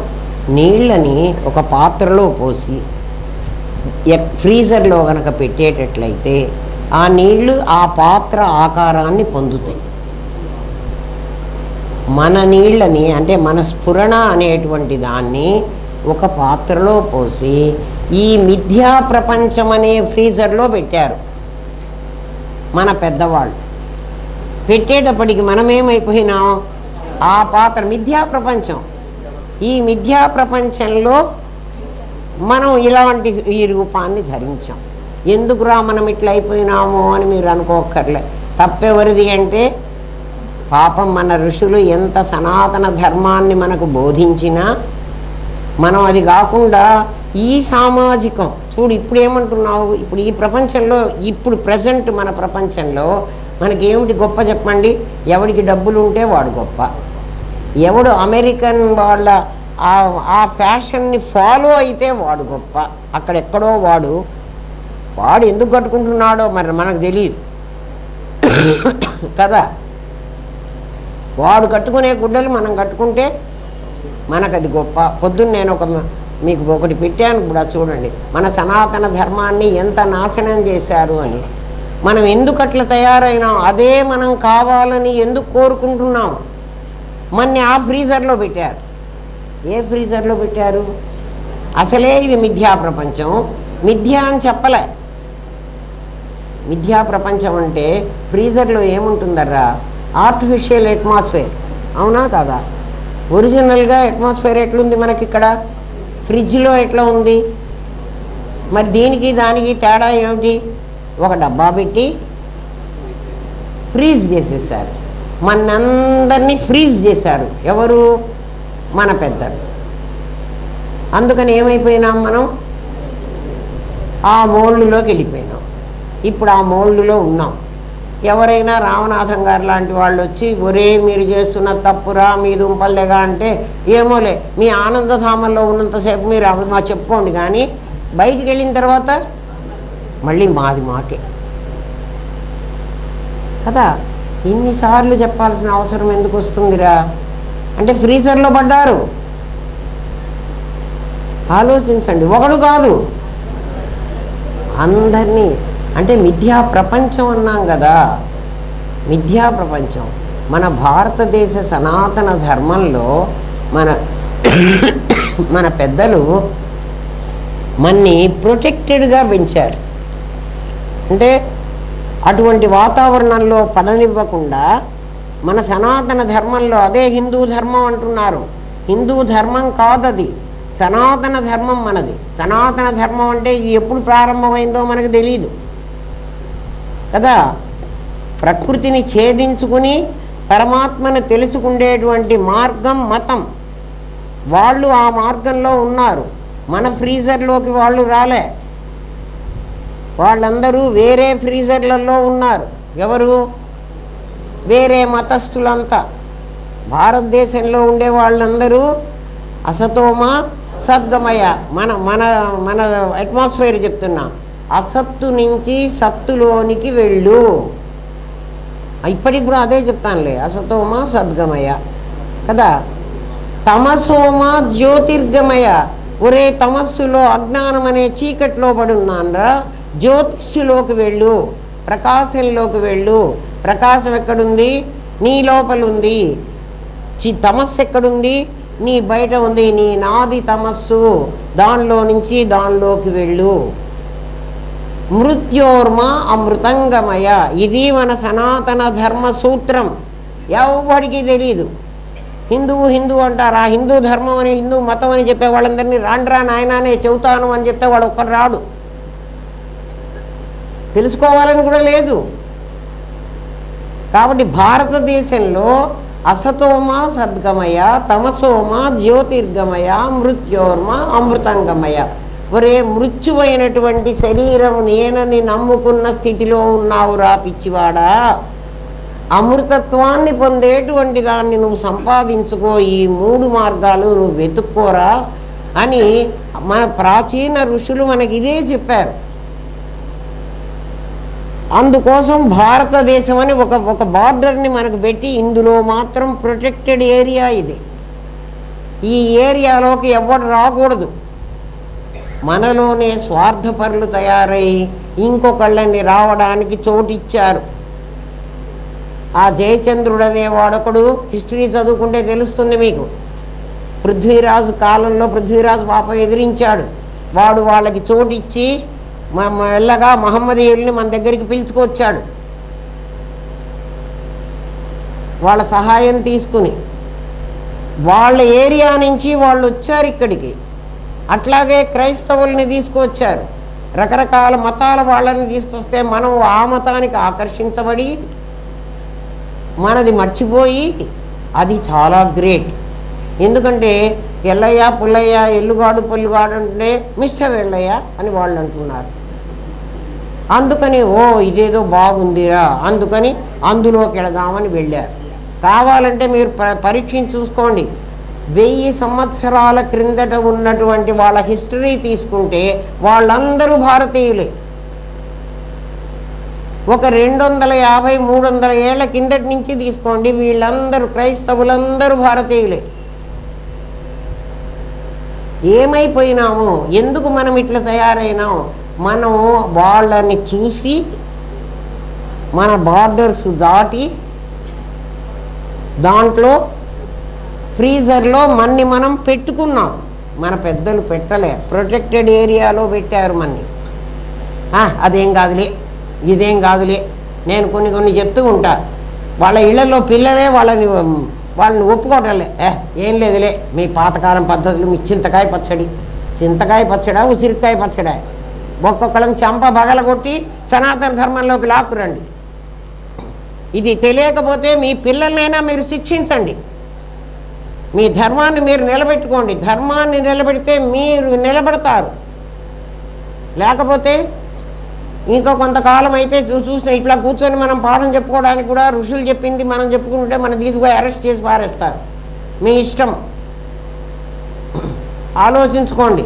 నేనేం క్యాంపెయిన్ చేయటంలే, మీకు అర్థమయ్యేటట్టు చెబుతున్నా. హిందూ ధర్మం ఏమిటి, హిందూ మతం ఏమిటి, ఈ హిందూ ధర్మం పక్కన నిలబడ్డ వాళ్ళకు కూడా ఇదే చెప్పండి.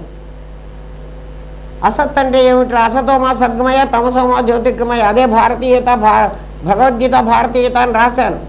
ఆ పుస్తకం 10 రూపాయలు పెట్టి కొనుక్కోవడానికి బుద్ధి సావటంలే. వాళ్ళు ఎవరి కర్మ వాళ్ళు అనుభవిస్తారు, నేనేం చేస్తాను. ఎందుకంటే తెలియాలి అని. ఇప్పుడు పదండి, నేను మళ్ళీ దీంట్లోకి వెళ్ళిపోయినా. ఫ్రీజర్ దగ్గరికి వచ్చేటప్పటికి ఫ్రీజర్లో పెట్టారా అంటే కదా, అంటే మన ఋషులు ఎంతో కష్టపడి దీన్ని నిలబెడితే ఇవాళ మనం నాశనం చేస్తున్నాం. ఏమిట్రా అంటే ఈ 3ంటికి లోబడ్డాం. ఫ్రీజర్లో పెట్టిన వస్తువు కూడా కొంతసేపు బయట పెడితే దాని ఒరిజినల్ రూపానికి వస్తుంది. మనం రావటంలే, మనం అదే కరెక్ట్ అనుకుంటున్నాం. వాళ్ళ పద్ధతి చాలా గ్రేట్. ఆలోచించండి. నీటిని ఏ పాత్రలో పోసి ఫ్రీజర్లో పెడితే ఆ రూపం పొందినట్లు ఈ నిరుపాధికమైన బ్రహ్మము ఏ ఉపాధినైనా పొందగలదు. చాలామంది భగవంతుడికి ఆకారం లేదు అంటే నిరుపాధికము అని అంటే అదేదో అనుకుంటారు. ఏ రూపమైనా పొందగలిగిన శక్తి పరమాత్మకు ఉంది. అది చెప్పడం కోసమే 10 అవతారాలు వచ్చినాయి అని చెప్పాడు. 10 అవతారాలు అంటే చేప కూడా పరమాత్మే, ఆ పంది కూడా పరమాత్మే కదా. సరే, రాముడు కృష్ణుడు పరమాత్మని మనం కూడా ఒప్పుకుంటున్నాం. వాళ్ళు కూడా మనలాంటి మనుషులు ఆచరించి చూపెట్టారు. అట్లా ఆచరించమన్నారు మన్ని కూడా. ఆ ధర్మాన్ని ఆచరిస్తే మీరు కూడా రాముళ్లాగే ఉంటారు అని చెప్తున్నాడు. కానీ తాను మాత్రం ఏ ఉపాధి కాదు. ఏ ఉపాధినైనా పొందగలడు ఫ్రీజర్లో పెట్టినప్పుడు. ఆ ఉపాధి రూపాన్ని లిమిటెడ్గా ఉన్న ఆ శక్తికే ఆత్మ అని పేరు. లిమిటెడ్గా ఉన్నది, ఉపాధి పొందిన తర్వాత లిమిటెడ్ అయింది కదా ఒక శక్తి, దాని పేరు ఆత్మ. లేకపోతే దాని పేరు స్ఫురణ. స్ఫురణ, ప్రజ్ఞ, స్ఫురణ, దాని అసలు పేరు స్ఫురణ. స్ఫురించడం దాని లక్షణం. స్ఫురిస్తుంది అంటే దాని పేరు తెలివి. తెలియజేస్తుంది. ఇది నాకు తెలిసింది, ఇది నాకు తెలియలేదు అంటున్నావు. ఆ తెలిసి తెలియదు అనేటువంటి గ్రహించే తెలివి నీ లోపల ఉంది. నీ లోపల తెలివిని ఒకసారి మేల్కొలుపు. మేల్కొలిపితే నాకేం తెలుస్తుంది అనవాకు. నీ లోపల ఉంది. ఉంది అంటే ఆ నేను అనే రూపంతో ఉన్నది అదే.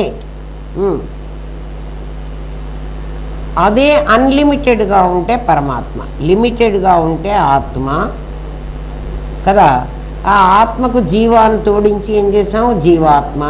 ప్రాణాన్ని జోడించి ప్రాణాత్మ, ఇంద్రియాలను జోడించి ఇంద్రియాత్మ. చూడండి, మనమే చేసాం కదా. శరీరం వరకే లిమిటెడ్గా ఉంటే ప్రత్యేగాత్మ, శరీరం దాటి అన్లిమిటెడ్గా అయిపోతే పరమాత్మ. ఇప్పుడు పరమాత్మ ప్రత్యేగాత్మ వేరే వేరే ఉన్నారా? ఇద్దరా? అందుకనే అమ్మవారేమందంటే పరా ప్రత్యక్షితి రూప. పరారూపం, ప్రత్యక్ రూపం రెండు అమ్మ. చితి అనే పేరుతో నీ రూపమే. అప్పుడు నీ లోపల ఉన్నది బయట ఉన్నది ఒక ఆత్మేను. అయితే బయట లోపల రెండు లేవు. మరి ఏమిటి రెండు? రెండుగా విడదీస్తున్నది. ఒకసారి మీకు ఎప్పుడో చెప్పాను, రెండు చెరువులు ఉన్నాయి, మధ్యలో ఒక కట్ట ఉంది. కట్ట తెగిపోతే ఒక చెరువే. ఇప్పుడు మధ్య కట్ట నా నా చర్మం. చర్మం లోపల కుండకు లోపల భాగమేది? కుండకు ఆ కుండ లాంటి దీనికి ఏది అంటే ఇది కదా. ఇది ఒక్కటి అడ్డం, దీని లోపలిది దీని బయటిది. అట్లా నీకేం అడ్డం ఉంది? నీ చర్మం ఒకటే అడ్డం. చర్మం లోపల, చర్మం బయట. చర్మం లోపల ఉన్నదాన్ని అంతరాత్మ. అంతరాత్మ. బయట ఉన్నదాన్ని పరమాత్మ. ఈ పరమాత్మకు ఈ లోపలి ఆత్మకు ఏమిట్రా తేడా అంటే ఇదొక్కటి. ఇప్పుడు దీన్ని విరగ్గొట్టాలి. ఎట్లా విరగ్గొట్టమంటావు? ఇది ఆభాస అని తెలుసుకుంటే ఇది విరిగిపోయింది. ఇది నిజం కాదురా. నిజమైతే ఇది పరిస్థితి. ఏం అర్థం అవుతుందా నాయన? ఇంతకంటే ఇంకా ఏం చెప్పమంటారా? రోజు అసలు చెప్పాల్సింది ఇంకేం లేదు. పాడిందే పాడరా, పాచిపళ్ళ దాసరా, అంతే. ఆలోచించు.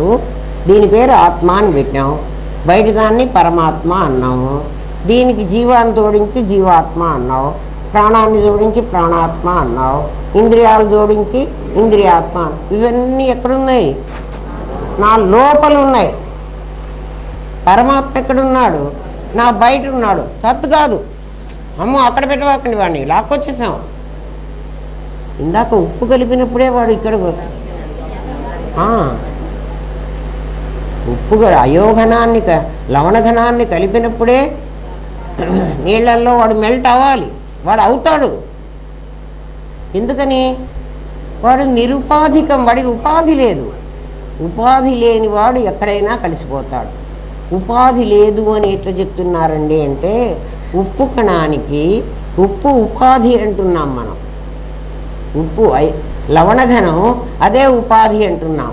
ఆ ఉపాధిలో ఆ కణంలో ఉప్పు ఉన్నది అంటున్నాం కదా. ఆ కణం ఎలాంటిది అంటే ఇండివిజువల్ ఉపాధి ఉండి అందులో ఉండేది కాదు. మీకు ఇది ఇంకా మీకు అర్థమయ్యేటట్టు చెప్తా చూడండి. ఆలిచిప్పలు అని సముద్రం మీద పైన ఉంటాయి చిన్న చిన్న చిప్పలు. దానికి ఒక కన్నంలాగా ఉంటుంది, లోపల ఇట్లా గవ్వలాగా ఉంటుంది. ఆలిచిప్పలు అంటారు వాటిని. అవి సముద్రం మీద పైన తేలుతూ ఉంటాయి. మనకు అలలు వచ్చే చోట కాదు, అలలు లేని చోట నిస్తరంగా సముద్రంలో పైకి వచ్చి తేలి ఉంటాయి. అవి స్వాతివానలో, స్వాతి నక్షత్రం వచ్చినప్పుడు ఆ కార్తెలో ఫస్ట్ వర్షం పడుతుంది. ఆ వర్షపు చినుకు ఆ దాంట్లో పడితే సముద్రం మీద వాన కురుస్తుంది కదా, అవి పైన ఉంటాయి. దాంట్లో కనుక ఆ చుక్క పడగానే అందులో ఒక చిన్న పురుగు ఉంటుంది.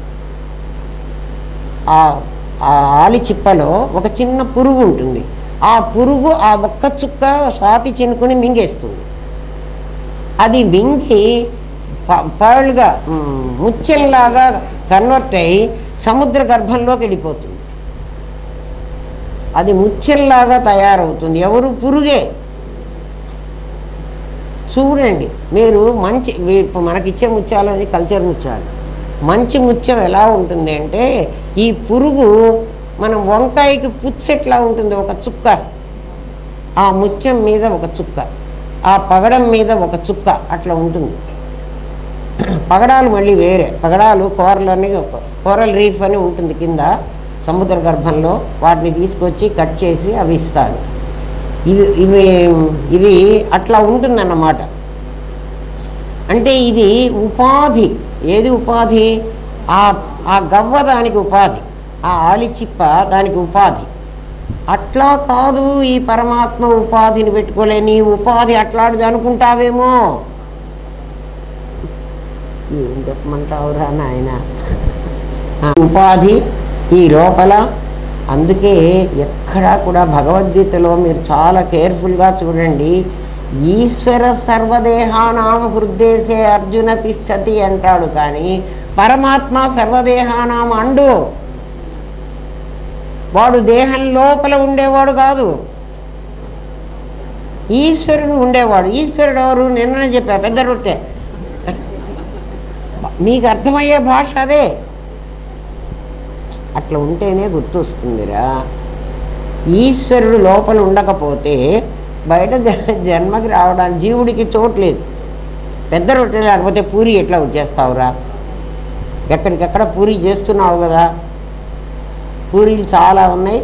అట్లా ఈశ్వరుడు నీ లోపల కార్యకారణ ప్రక్రియలో. ఆ అమ్మాయి మొన్న కార్యకారణం అడిగింది, నిన్న చెప్పాను, అర్థమైపోయింది కదా, సంతోషం. లోపల ఒక కారణం, ఒక కార్యం, ఈశ్వరుడి పని అది. ఎందుకంటే జీవేశ్వరులు ఇద్దరు ఈక్వల్, వాళ్ళిద్దరు సమానులు. పరమాత్మ కాదు, పరమాత్మ వేరు. జీవుడు బ్రహ్మం అవుతాడన్నాడు, కానీ జీవుడు ఈశ్వరుడు అవుతాడనిలే, ఈశ్వరుడు బ్రహ్మం అవుతాడని చెప్పలే. అవునా?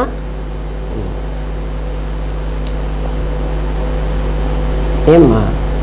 పరమాత్మ ఎవడో. ఇప్పుడు ఇంకా మీకు పరమాత్మ సరిగ్గా మీకు అర్థం కావాలి. ఇంకా చెప్తున్నాడు, బంగారం, మీ దగ్గర బంగారం ఉంది, ఏ నగగానైనా మారగలదు. ఆ నగ రూపాన్ని బట్టి అది మెడకో, చేతికో, నడుముకో, కాలికో పెట్టుకుంటున్నాం కదా. అట్లాగే పరమాత్మ ఏ రూపంగానైనా మారగలడు. పరమాత్మే, రూపాలు వేరే లేవు. ఆయన చీమగా మారగలడు, దోమగా మారగలడు, పిల్లిగా మారగలడు, ఎలుకగా మారగలడు, మనిషిగా కూడా మారగలడు. మారాడా అంటే మళ్ళీ ఆరంభమా, వర్ణామా, వివర్తమా, అన్ని డాట్స్ కనెక్ట్ చేసుకోండి, మీకు మీకే అర్థమైపోతుంది. అంతకంటే చెప్పడానికి కూడా ఇంకా ఇంతకంటే చెప్పలేరురా. నగ రూపాన్ని బట్టి అది మెళ్ళో వేసుకోవాలో, కాలికి పెట్టుకోవాలో, చేతికి పెట్టుకోవాలో నువ్వు చేస్తున్నావు. బంగారాన్నే పెట్టుకుంటున్నావు, నగని పెట్టుకోవటంలే. కానీ నువ్వేమంటావంటే నగని పెట్టుకున్నావు. ఇప్పుడు నగ, బంగారము ఉపాధి లోపల నాది నేను అనుకుంటే, నాదినంతా మీరు తీసేసుకోండి, నేను నాకు ఇచ్చేసేయండి. కాసుల పేరు మీరు తీసుకోండి, బంగారం నాకు ఇచ్చేయండి. వడ్డాణం మీరు తీసేసుకోండి, బంగారం నాకు ఇచ్చేయండి. బంగారం మాత్రం నాకే ఇవ్వాలి. కాబట్టి మీ నామరూపాలు ఏమిటో చెప్తున్నాడు. మీ అంతరాత్మ, బహిరాత్మ అని చెప్పాం కదా ఇందాకనే. అర్థమవుతోందా అమ్మా? చాలా తేలిగ్గా ఉన్నట్టుంది, చాలా కష్టంగా కూడా ఉంది. అవునా కాదా? అంటే పూర్తిగా మీరు ఇంతకుముందు అనుకుంటున్నది లోపల వాడు ఉన్నాడు అని. ఇవాళ దాన్ని ఏం చేసేసాం? బయట లోపల రెండు లేవురా అని చెప్తున్నాం. మరి నా లోపల నా బయట కనబడుతుంటే మీరు లేదంటారేమంటే, నీ చర్మం నుంచి ఉన్న భాగాన్ని లోపల అంటున్నావు, చర్మం నుంచి అవతల భాగాన్ని బయట అంటున్నావు. ఈ చర్మం అనేటువంటిది ఆభాస, ఇది నిజంగా లేదు. నీకు ఆభాస తెలిస్తే చెరువు కట్ట దింపేస్తే లోపల నీళ్ళు బయట నీళ్ళు ఒకటైపోతాయి. అప్పుడు ఆత్మ పరమాత్మ ఉంటారా? ఉండరు. ఏముంటారు? ఒక్కడే ఉంటాడు. ఉంటాడు అని చెప్పేవాడెవడు? లేడు. కాదురా, చెప్పడానికి నేను ఉండాలి కదరా. ఇక్కడ మీరు జాగ్రత్తగా వినండి. నేను అనేటువంటి ఒక శరీరం ఉంటే కదా, నా శరీరంలో ఉన్నవాడిని ఆత్మ అంటున్నాను కదా. ఆ ఆత్మే ఇంద్రియాలతో కలిస్తే జీవుడితో కలిస్తే అదంతా మనకొచ్చు కదా. వాణ్ణి లోపలి ఆత్మ, బయట పరమాత్మ. లోపల బయట అనేవి రెండు లేవు. రెండు ఉండాలంటే ఇది పరిధి, ఇది అడ్డం వస్తోంది, ఇది లిమిటెడ్ చేస్తోంది. దీన్ని గనక తీసేస్తే లోపల బయట ఒకటే అవుతుంది అంటున్నాం. దీన్ని ఎట్లా తీసేయాలి? చెక్కేద్దామా? చెక్కినా పోదు. దీని లోపల ఇంకో కండ కూడా ఉంది, దాని లోపల ఇంకా ఏవో నరాలు ఉన్నాయి, ఏవేవో ఉన్నాయి అన్నీ మనకి వాళ్ళని. డబ్బా పైన మాత్రం ఇది ఉంది. అసలు మొత్తం డబ్బా అంతా కూడా నీకు నీడేరా అని చెప్తే డబ్బా నీడ. ఇప్పుడు నీడ ఏమైపోయింది? ఆభాస అయింది కదా. ఆభాస అయితే అప్పుడు లోపల బయట రెండు ఎక్కడ ఉంటున్నాయి? ఉండటం లేదు, ఒకటే ఉంటుంది. రెండు లేవు. ఒకటే ఉంది అని చెప్పేవాడు ఉండాలంటే ఇది ఉంటే కదా అది ఉంది అని చెప్పాలి. కాబట్టి అస్థిభాతి లేవు. అది సంగతి. అర్థమైందా? కాలే. అర్థమైతే సంతోషం, అర్థం చేసుకోండి. కాదమ్మా, ఇది ఆత్మ ఉంది ఉంది కదా. నేను ఉన్నా కదా, నువ్వు కూడా ఉన్నావు కదా. ఏంట్రా మనం అందరం ఉన్నామా లేమా? ఉన్నాం. ఎవరుగా ఉన్నాం? వాడు వెంకటేష్గా ఉన్నాడని తీసిపారే, వాడు ఆత్మగా ఉన్నాడు. నీవు ఆత్మవైతే ఇది పరమాత్మ అని చెప్పాను. బయట ఉన్నది పరమాత్మ కదా. నీ పరమాత్మకి నీ ఆత్మకి మధ్యలో ఏముంది? మీ ఇద్దరికి మధ్య ఏముంది? దేన్ని లోపల తింటున్నావు, దేన్ని బయట తింటున్నావు? నీ చర్మాన్నే కదా. నీ చర్మం అంటే ఒక డబ్బా అని అనుకో కాసేపు కదా. డబ్బా లోపల కదా అన్నీ ఉన్నాయి. ఈ డబ్బాయే నీడ అని చెప్పేశాను. ఆభాస అంటే ఏమిట్రా, మిథ్య అంటే ఏమిట్రా, నీడ అని చెప్పాను. మీరు చెప్తే ఇది నీడ అవుతుందంటే నీకు క్రియేటర్ క్రియేషన్ ఉంటే అది ఆభాసను ఇదివరకు మిథ్య అప్పుడు అనుకున్నావు కదా. అన్ని పాఠాలు నేర్చుకుని వచ్చావు కదా. ఎప్పుడైతే ఇది నీడ అయిపోయిందో అంటే నీడ అంటే లేనిది కదా, ఉన్నది కాదు కదా. ఇందాక నుంచి నువ్వు ఇది ఉన్నది అంటున్నావు, ఇప్పుడు ఇది లేనిది అంటున్నావు. ఇది లేకపోతే నీ లోపల నీ బయట ఏమైపోతుంది? చెరువు కట్టను తీసేస్తే కట్ట ఉంటే చెరువు బయట, చెరువు లోపల. కట్ట తీసేశాను, మొత్తం చెరువు వ్యాపిస్తుంది. అప్పుడు ఆ చెరువు ఉన్నది అని చెప్పాలంటే ఇంకొకడు కావాలి కదా. అమ్మ అర్థమైందా? ఉన్నది అని చెప్పాలంటే బయట ఉన్నది లోపల ఉన్నది అని చెప్పాలంటే ఉండాలి. మొత్తం మంది చర్మాలు తీసేసుకున్నారు, లోపల బయట అంతా ఆభాస అయిపోయింది. అంతా ఏమైపోయింది? ఇప్పుడు ఉప్పు నీళ్ళల్లో కలిసిపోయింది. ఇప్పుడు ఉన్నది అని చెప్పేవాడు ఇంకోడు లేడు, అది అద్వైతం. అప్పుడు వాడేమవుతాడు? ఉన్నది అని చెప్పకపోతే వాడు సచ్చిత్ అయిపోవాలి. వాడికి వాడే ఉండాలి, వాడికి వాడే చైతన్యంగా ఉండాలి. అస్థిభాతి పోతుంది. తెలిసిందా? అంటే అది మీకు అనుభవంలోకి వచ్చినాడు మీకే అర్థమవుతుంది. అంతకంటే చెప్పలేను. చేతనైనంత వరకు చెప్తూనే ఉన్నా. అనుభవించకుండా అవన్నీ పాఠాల్లాగా వింటే అంత అర్థం కావమ్మా. అర్థమైనా అయినట్టే ఉంటాయి. మళ్ళీ ఇంటికి వెళ్ళాక ఏమి మనకి అస్థిభాతి ఎందుకు పోవాలి అని అనుకుంటారు. సచ్చిత్తులే మిగులుతాయి. వాటిని ఎవడు చెప్పడు. సత్ అంటే అది ఉండాలి కదా, చిత్ అంటే అది ప్రకాశించాలి, అది చాలా పవర్ఫుల్. అటువంటి పదార్థం ఉంటుంది. మరి ఏం పోతాయి? ప్రళయం వస్తుంది, ప్రళయంలో భూమి ఆపస్సులో ఆపస్సు తేజస్సులో కలిసిపోతుందన్నారే అది. ఈ మొత్తం ఆభాస అవ్వాలంటే మొత్తం కూడా అంటే ఏదైతే పంచీకృతమై పంచభూతాలుగా ఉందో అదంతా కూడా ఒకదాంట్లో ఒకటి లయమైపోయి మొత్తం కట్టలు దించుకుంటాయి. ఏ కట్ట అయితే ఉందో ఎట్లా పోతున్నాయి చెప్పండి?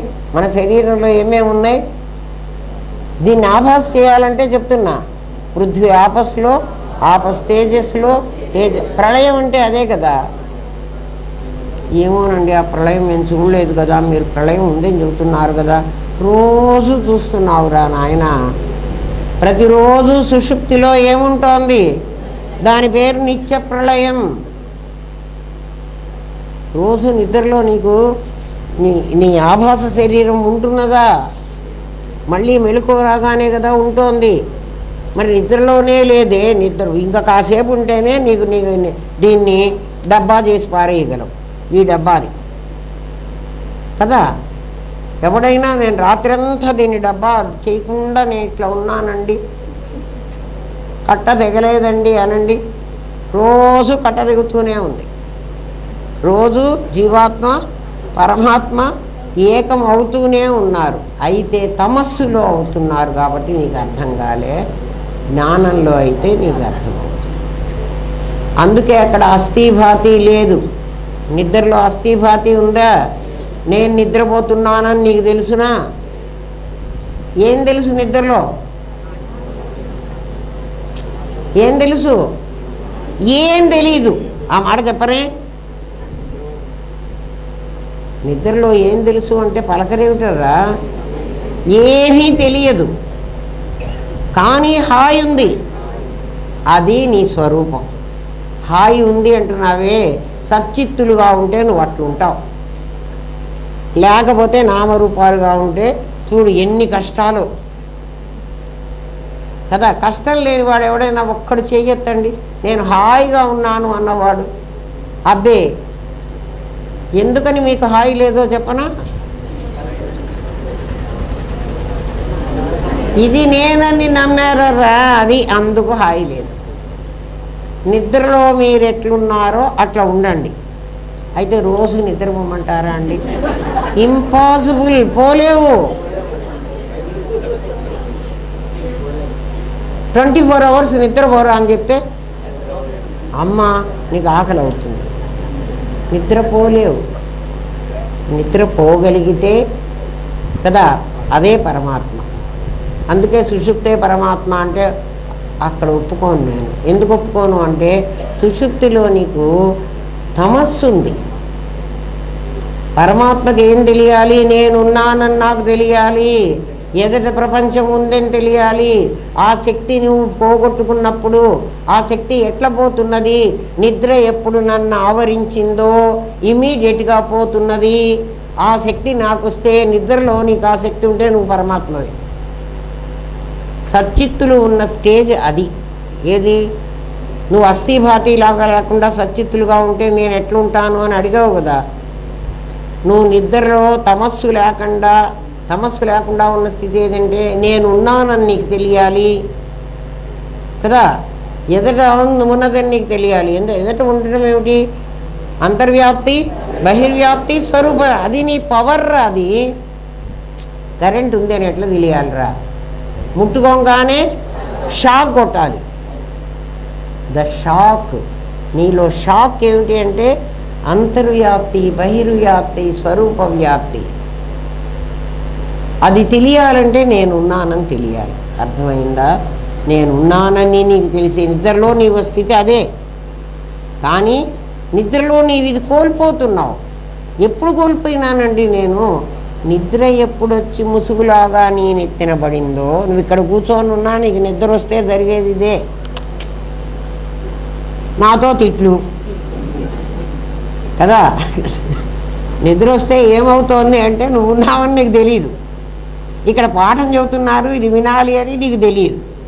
కాబట్టి ఆ రెండింటినీ అది అపహరించేసింది కదా, అందులో పడిపోయినావు. కాబట్టి నీకు ఉన్నావని నువ్వు తెలిస్తే అదే నీకు పరమాత్మల సచ్చిత్తులు. ఆలోచించుకో.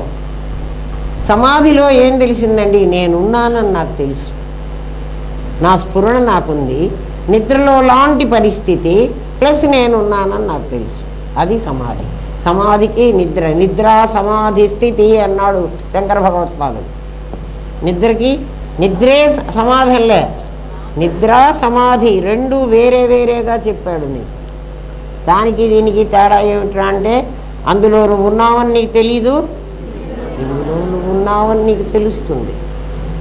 ఇంకా అంతకంటే ఎవరు చెప్పలేరు, సంపాదించుకోండి మీరే. అది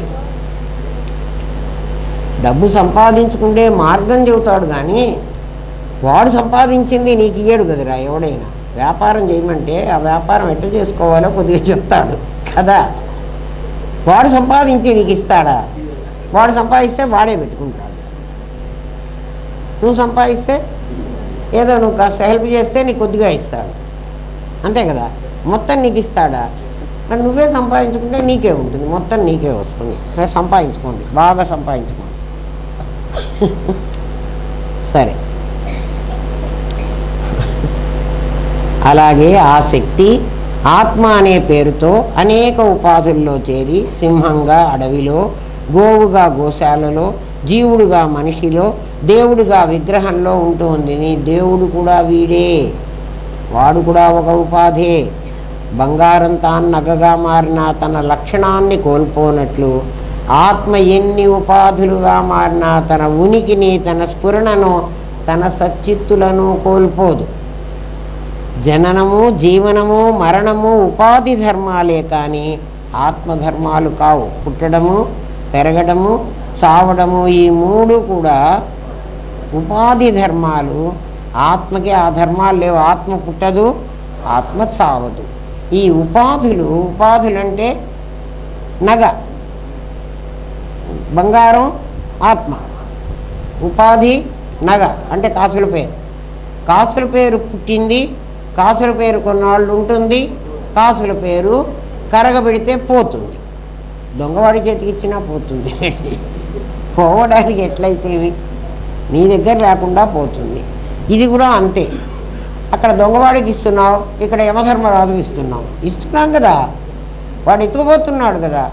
అమ్మా దేవుడు తీసుకుపోయినాడమ్మా అంటున్నారు కదా. దొంగవాడు తీసుకుపోయినాడు. ఏం తీసుకుపోతున్నాడు అంటే నగని తీసుకుపోతున్నాడు. వాడు బంగారాన్ని తీసుకుపోవటంలే. మిమ్మల్ని కాసుల పేరు మీరు తీసుకుపోయి బంగారం నాకు ఇవ్వండి అంటున్నానే. బంగారం ఈ పరమాత్మ ఇక్కడే పెడతాడు, కాసుల పేరు మాత్రం వాడు తీసుకుపోతాడు. ఎట్లా తీసుకుపోయినాడండి బంగారాన్ని మీకిచ్చి కాసుల పేరును అంటే, ఒక కంసలి వాడి దగ్గర ఒక కాసుల పేరు కరగబెట్టండి, పేరు తీసుకెళ్ళి కరిగించండి. కరిగించినప్పుడు మీ ఒక్కొక్క కాసు రూపం పోతూ ఉంటుంది. ఎవడు తీసుకుంటున్నాడు? అగ్ని తీసుకుంటున్నాడు. కాసుల పేరు రూపం నామరూపాలు ఎవరు తీసుకుంటున్నారా? అగ్ని తీసుకుంటున్నాడు. ఎందుకురా అగ్ని తీసుకున్నావు అని అడిగితే, మరి పంచభూతాల్లో ఒక భూతం నేను కూడా కదా, ఆ నీళ్ల భూతము నేనే, మా భూతాలది మేము తీసేసుకుంటున్నాం అంటున్నాడు. అంటే నామరూపాలు పంచభూతాలవి వల్ల వచ్చినవి. బంగారం అక్కడ ఉన్నది, నిజంగా బంగారం కూడా పంచభూతాల్లో ఒక భూతం. అట్లా కాదు, మీకు బంగారానికి నగకి చెప్తున్నా. ఉదాహరణ మీకు ఎంతవరకు అర్థం కావాలో అంతవరకే తీసుకోండి. అన్నీ సరిపోవాలంటే అట్లాంటి, అప్పుడు అన్నీ సరిపోతే ఏమంటే పరమాత్మ సమానమైన వాడు ఇంకోటి దొరుకుతాడు. వాడు అప్రమేయ అవడు. అప్రమేయ, స్వప్రకాశ, మనోవాచ, మగోచర అని వాడికి బిరుదులు పెడితే ప్రమాణానికి దొరకని వాడు. అప్రమేయం అంటే ఏమిటి? ప్రమాణానికి దొరకట్టవాడు. అంటే వాడితో ప్రమాణం చేద్దామంటే ఇంకోడు లేడు, అందుకని వాడికి ఇంకో పేరుగా పెట్టారు అనన్య. నా అన్య, వాళ్ళలాంటిది ఇంకొకటి లేనే లేదుట. చక్కగా పెట్టుకోండి అనన్య అనే పేరు, మంచి పేరు. ఎవరన్నా పెట్టుకుంటే పెట్టుకోండి, పరమాత్మ పేరు అది. ఏమ్మా ఎంతో టైం అయిపోతుంది. వాసాంసి జీర్ణాన్ని యథా విహాయ, మీకు తెలుసు మరణము, జీవనము, ఉపాధి, పుట్టుక, చావు అన్నీ ఉన్నది ఉపాధికే. ఆ ఉపాధి ధర్మాలే కానీ సచ్చిత్తుల ధర్మాలు కావు. భగవద్గీత అదే చెప్పింది. పాత వస్త్రాన్ని విడిచేసి కొత్త వస్త్రాన్ని ఎలా కట్టుకుంటాడో అట్లాగే ఈ దేహాన్ని వదిలి మరో దేహాన్ని కట్టుకుంటాడు. ఈ దేహాన్ని వదలడం అంటే కాసుల పేరు అగ్నికి ఆహుతైపోయింది, బంగారం మాత్రం కంసలవాడి దగ్గర మిగిలింది. లేకపోతే బంగారం మిగలకపోతే మనం కంసలవాడి దగ్గర కాసుల పేరు ఇయ్యము. వాడేమన్నా 1 గ్రాము తగ్గింది అంటే ఒప్పుకుంటామా మనం? అస్సలు ఒప్పుకోం. మళ్ళీ ఆ కాసుల ఆ బంగారమే ఈసారి గొలుసుగా బయటికి వచ్చింది. అదేం కాలే, కానీ ఇది అవుతుంది. ఏదవుతుంది? కాసుల పేరు గనక ఒకసారి బంగారంగా మార్చి తిరిగి మళ్ళీ ఇంకొక నగగా మారిస్తే 2 సార్లు 3 సార్లు కాల్చంగానే అమ్మ కాలుపు పోయింది, మీ బంగారం వన్నె తగ్గింది అంటాడు వాడు. పదే పదే కరగబెడితే ఏమవుతుంది? కానీ ఈ బంగారం అట్లా వన్నె తగ్గదు. అర్థమైందా? అది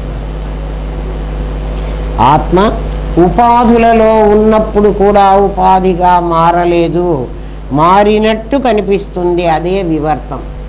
నిజంగా మారలే, కానీ మనకన్నీ మారినట్టుగా కనిపిస్తున్నది.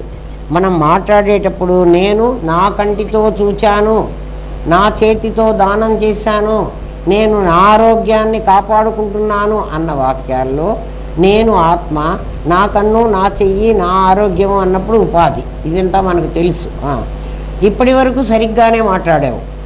ఆత్మను ఉపాధిని వేరు చేసే మాట్లాడావు. కానీ డాక్టర్ గారు నేను 6 నెలల్లో చనిపోతాను అని చెప్పారు అన్న వాక్యంలో డాక్టర్ గారు అలా చెప్పలేదు. ఏమ్మా, నీ శరీర ఆరోగ్యం బాగాలేదని, క్యాన్సర్ కారణంగా 6 నెలల కంటే అది ఉండదని డాక్టర్ గారు చెప్పారు. నువ్వేం చేశావు? నువ్వు నేనును నీ నాతో కలిపి ఆ నాను నేనుగా చేసి నేను మరణిస్తాను అని అంటున్నావు. నువ్వేమంటున్నావు? డాక్టర్ గారు ఏమన్నారు? నువ్వు చస్తావు అని చెప్పాడు. 6 నెలల్లో నువ్వు చచ్చిపోతావు అన్నాడు. వాడు మన దగ్గరికి వచ్చి ఏం చెప్తాడు? డాక్టర్ గారు నేను చస్తానన్నాడు అని చెప్తాడు. డాక్టర్ గారు ఏమన్నాడు? నువ్వు చస్తావు అన్నాడు. వాడేమంటున్నాడు? నేను చస్తానంటున్నాడు. అంటే వాడు నీవు అంటే నీ ఉపాధి చస్తుందిరా అని డాక్టర్ చెప్పాడు. నా ఉపాధి నువ్వు నిన్న నుంచి నా కన్ను, నా చెవి, నా తలకాయ, నా ఆరోగ్యం అన్నావు కదా. ఇప్పుడు వచ్చేటప్పుడు మరి నేనే చస్తానంటున్నావు అంటే నాదిని నేనంటున్నావు. నేను నాతో కలనా, నన్నును నేనుతో కలపడమే అన్యోన్య అధ్యాస. అన్యోన్య అధ్యాస పేడ బెల్లం కలిపేశారు. నిధిధ్యాసలో అక్కడ కూర్చున్నప్పుడు ఈ పాఠమే చెప్పాను మీకు. దీన్నే వివర్తం అంటారు. ఇది ఎప్పుడూ కలవలేదు. నీ అజ్ఞానంలో ఆ రెంటిని కలగాపులగం చేశావు.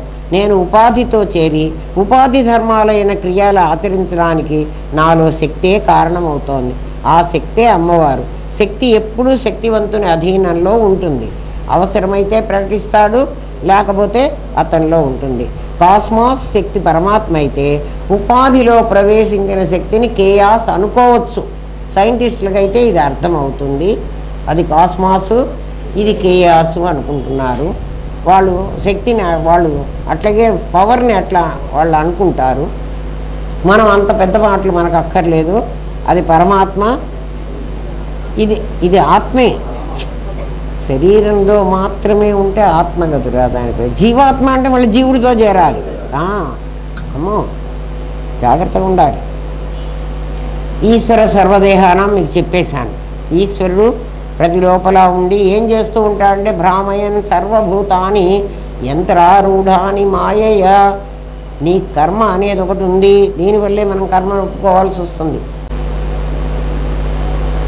ఒకడు వాడెవడో గానుగా తిప్పేవాడు, యంత్రారూఢాని మాయయ. ఆ గానుగా తిరుగుతూ ఉంటుంది కదా, దాని మీద ఒకడు కూర్చుంటాడు. వాడు ఏం చేస్తూ ఉంటాడంటే దీన్ని కదిలిస్తూ ఉంటాడు. ఎందుకు కదిలిస్తున్నాడు అంటే వాడికి ఆ ఎద్దుకి ఎద్దో దున్నపోతో వాడికి ఏం సంబంధం లేదు. అది నడిచినందువల్ల వీడికి లాభము లేదు కదా. ఆ దున్నపోతుని మాటకు ముందు ఒక దెబ్బ కొట్టి కదులు కదులు నడు నడు అంటుంటారు. అది పాపం నేను ఎన్ని మైళ్ళో తిరిగాను అనుకుంటూ ఉంటుంది. ఎంత తిరగలే, అక్కడే తిరిగింది. జరిగింది ఏమిటంటే ఆ లోపల ఉన్నటువంటి గింజలన్నీ ఆ నూనెగా మారిపోతున్నాయి.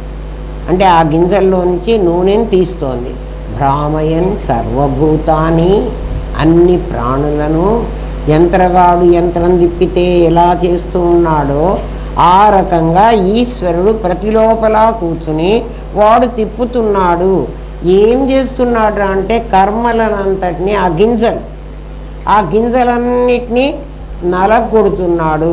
లేకపోతే ఆ గింజలన్నీ మళ్ళీ జన్మలకు వెళతాయి. ప్రతి విత్తనం ఏమవుతుంది? మళ్ళీ జన్మకెళుతుంది. ఆ విత్తనం భూమిలో పొడిచిపెడితే ఏమవుతుంది? మళ్ళీ చెట్టు అవుతుంది. గింజ చెట్టు అవుతుంది కదా, మళ్ళీ ఇన్ని గింజలు వస్తాయి. అట్లా కాకుండా ఏం చేస్తున్నాడు? కర్మ అనే పేరుతో ఈశ్వరుడు నీ లోపల కూర్చుని ప్రతివాడిలో ఉండాలి. కాబట్టి ఈశ్వరులు చాలామంది ఉంటారు. ఎంతమంది ఉంటారండి? ఎంతమంది జీవులు ఉన్నారో అంతమంది ఈశ్వరులు ఉంటారు. ఎంతమంది జీవులు ఉన్నారండి? మనుషులు ఒక్కళ్ళేనా అండి? కాదు, చాలామంది ఉన్నారు. చాలామంది జీవులు వాడిని అందరూ అన్ని పనులు చేస్తున్నప్పుడు విజిటర్లు మనకి చాలామంది వస్తారు. జీవుడు అందరితో మాట్లాడుతూ ఉంటాడు. వాడికి లాస్ట్ విజిటర్ ఎవరో తెలుసునా? యమధర్మరాజు. వీప్ మీదే ఉంటాడు. ఆ వీప్ మీద ఉన్నవాడు ముందుకు వచ్చేస్తాడు. లాస్ట్గా జీవుడికి విజిటర్ ఎవడరా అంటే యముడు. వీడిని చూసిన తర్వాత ఇంకొకడు ఆ వెనక వస్తే ఇంకా నీ టైం అయిపోయింది, వెళ్ళిపో. అది వాడి పని. ఎంత బాగుందో చూడరా కథ. ఇంకా ఇక్కడ ఇంకొక మాట కూడా చెప్తాడు. ఒక గారడీ వాడు ఉన్నాడు. ఇది కరెక్ట్గా సరిపోతుంది. ఏమ్మా, గారడీ వాడు ఏం చేస్తాడంటే, గారడీ వాడు వస్తాడు కదా, మ్యూజిషియన్. వాడు ఏం చేస్తాడంటే మనలాగే ఉంటాడు. వాడు కూడా ఎదురుగా నుంచొని చూస్తూ ఉంటాడు. వాడు ఏదో ఇట్లా చేసేస్తాడు. ఒక కాగితం తీసుకుని నోట్లో నుంచి ఇట్లా పీకుతుంటాడు. ఇన్ని కాగితాలు లోపలికి ఎట్లా వెళ్ళినాయి? పోలే. మరి మనం అందరం చూసామే. వాడు ఇట్లా అంటాడు, జేబులో నుంచి తీసేస్తాడు, అట్లా విసిరేస్తాడు, అక్కడికి చిలక పరిగెత్తిపోతుంటాడు. చూశారు కదా అట్లా గారడి. మనం గుంటకల్లో దానికి మనం శివరాం వాళ్ళ ఇంట్లో ఒక గారడి వాడిని పిలిపించారు. చూసాం. వాడు నా చేతి మీద కూడా ఆ చిలకని నుంచోబెట్టాడు. అది ఏదో మరి ఒక మాయాజాలంలాగా మన మీద విసిరేస్తాడు. కనికట్టు అంటారు. మన అందరికీ అదే కనిపిస్తుంది. నిజంగా వాడు అన్ని రూపాయలు నోట్లు సంపాదించేస్తాడు, తీస్తాడు. అదెంత అయిపోయిన తర్వాత డబ్బా పట్టుకుని మన దగ్గరికి వస్తాడు. అంటే మనం ఇచ్చే రూపాయో పావలానో నిజమైనవి ఇవి. అది మీ దగ్గర ఆ ఈశ్వరుడు ఆ మాయ చేసి వాడు ఎట్లాగైతే మీ దగ్గర అవన్నీ నిజమని చూపిస్తున్నాడు. ఇదంతా వాస్తవం, ఇదంతా నిజం అంటున్నాడు. ఏమిటి నిజం? నీ పెళ్ళి నిజం, నీ పిల్లలు పుట్టడం నిజం, నీ సంపాదించడం నిజం. బుడే ఇవన్నీ నిజం కదర్రా. ఇప్పుడు మనం చెప్పుకుంటున్నది నిజంగా నిజం, కానీ ఇది అబద్ధం అంటాడు, అది నిజం అంటాడు. ఎందుకంటే గేటు దాటంగానే అవే కనపడుతున్నాయి. ఇక్కడ ఉండంగా నిజమే, ఇదే నిజం. గేటు దాటితే అది నిజం. అంటే మాయాజాలం అక్కడ వేస్తున్నాడు, ఇక్కడ వేయటానికి లేదు. ఎందుకంటే మమ మాయా దురచ్చయ మామేవయే ప్రపద్యంతే మాయామేత అంతరంతిదే. ఇక్కడ మామేవా నన్ను శరణు అని అంటే నన్ను నీ శరణు అంటే సరెండర్ అయిపోతే ఎవరికి సరెండర్ అవ్వాలి? నీ నేనుకు సరెండర్ అయిపోతే ఏమైపోతుంది? నీ నాది మాయ అయిపోతుంది, అది ఆభాస అయిపోతుంది. మరి ఆభాస చెయ్యి. ఇంకా నేను ఎట్లా సాధన చేసుకోవాలి అని మళ్ళీ అడగవా? ఏమ్మా, మన కర్మను అనుసరించే వాడు ఆడిస్తాడు, అది వాడి సొంతం కాదు మళ్ళీ కదా. అతడే అంతర్యామి. అంతర్ అంటే లోపల, యామి కంట్రోలర్. నీ లోపల ఉండి కంట్రోల్ చేసేవాడు ఒకడు ఉన్నాడు. వాడు చెప్పినట్టు వింటే సక్రమంగా ఈ జీవితం అన్నా నడుస్తుంది కదా. లేకపోతే ఇప్పుడు కష్టం వచ్చింది అంటున్నారు, వాళ్ళ లోపల ఉన్నవాడు ఆ కంట్రోలర్ ఒక పద్ధతి చెప్పాడు, విధి అంటారు దాన్ని కదా. వాడు అనుకున్నది జరిగితే సక్రమంగా జరుగుతుంది, నువ్వు అనుకున్నది జరగకపోతే నువ్వు కష్టం అంటున్నావు. వాడు చెప్పింది వింటే నీ జీవితం మామూలుగా అయిపోతుంది, కానీ నువ్వు వేరే ఎక్స్పెక్ట్ చేసావు, అది జరగకపోతే నువ్వేమవుతున్నావు? అబ్బా నాకు కష్టాలు వచ్చినాయి. నిజంగా ఆలోచించండిరా, ఎవరికన్నా ఏ బాధ వచ్చినా మీరు ఎక్స్పెక్ట్ చేసింది జరగలేదు అన్నదే బాధ, కానీ జరగవలసింది జరిగింది అనుకుంటే మీకు బాధ లేదు కదా. అనుకోం, అది జరగాలి, అట్లా జరిగింది, అది జరిపించేవాడు ఈశ్వరుడు ఉన్నాడు, వాడే జరిపిస్తాడు. ఈశ్వరుడు ఎందుకు జరిపిస్తున్నాడు? ఈశ్వరుడు ఎవరంటే ఇల్లు కట్టుకుండేవాడివి నువ్వు జీవుడి. నీకు కట్టుకోవడం చేత కాదు.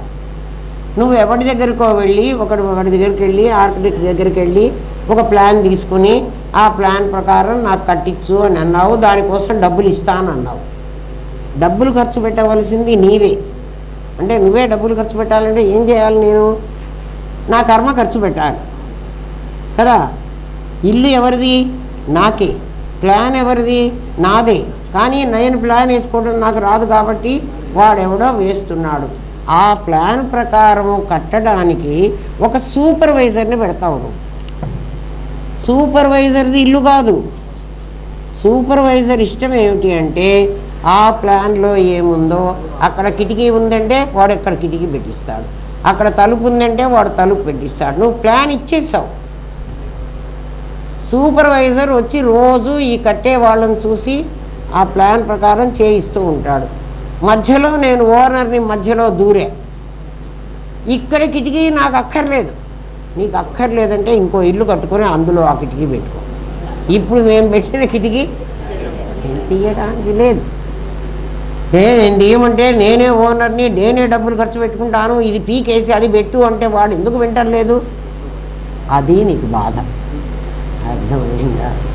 ఈశ్వర సర్వదేహానాం హృద్దేశే అర్జున తిష్టతి తిష్టతి.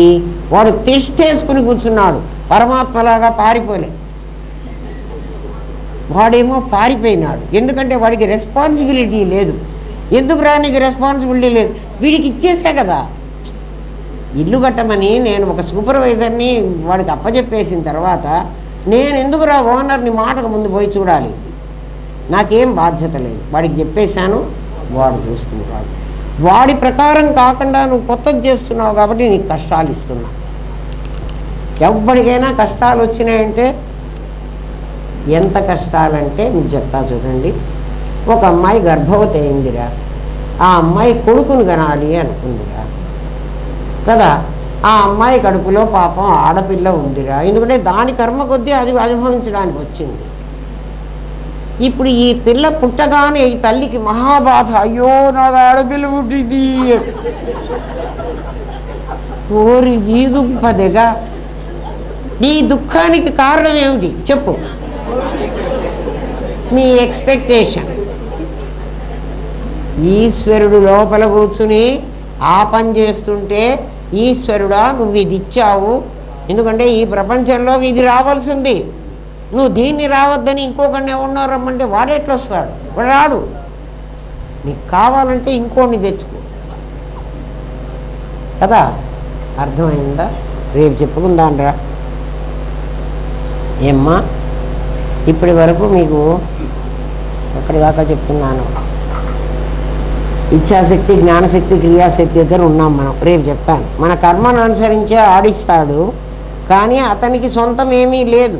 ఈశ్వరుడికి ఏం సంబంధం లేదు, ఎందుకంటే వాడు కూడా నీలాగా లేనివాడే. జీవేశ్వరులు ఇద్దరూ లేనివాళ్లే. దీనికి మళ్ళీ ఇవాళ చెప్పిన పాఠం రేపు మళ్ళీ చెప్పక్కర్లే. ఈసారి క్లాసులో ఈ మిగిలిన చెప్తా. ఇవాళ ఇది అయిపోతుంది అనుకున్నా కానీ కాలేదు, ఇంకా చాలా ఉంది. ఏమ్మా ఇంకా 6 minutes ఎక్కువైందిరా. ఓం తత్సత్. స్వస్తి ప్రయాభ్య పరిపాలయంతాన్యాయేన మార్గేణ మహిన్మహేష. ఓ బ్రాహ్మణేభ్యः శుభమస్తు నిత్యం లోకాः సమస్తాः సుఖినో భవంతు. ఓం పూర్ణమదః పూర్ణమిదం పూర్ణాత్ పూర్ణముదచ్యతే పూర్ణస్య పూర్ణమాదాయ పూర్ణమేవావశిష్యతే. ఓం శాంతి శాంతి శాంతి. ఓం నమో బ్రహ్మాదిభ్యో బ్రహ్మ విద్యా సాంప్రదాయ కర్తృభ్యో వంశ ఋషిభ్యో గురుభ్యో నమో మహద్భ్యః. సర్వోపద్రవరహిత ప్రజ్ఞానఘనః ప్రత్యగర్థో బ్రహ్మైవాహమస్మి బ్రహ్మైవాహమస్మి బ్రహ్మైవాహమస్మి.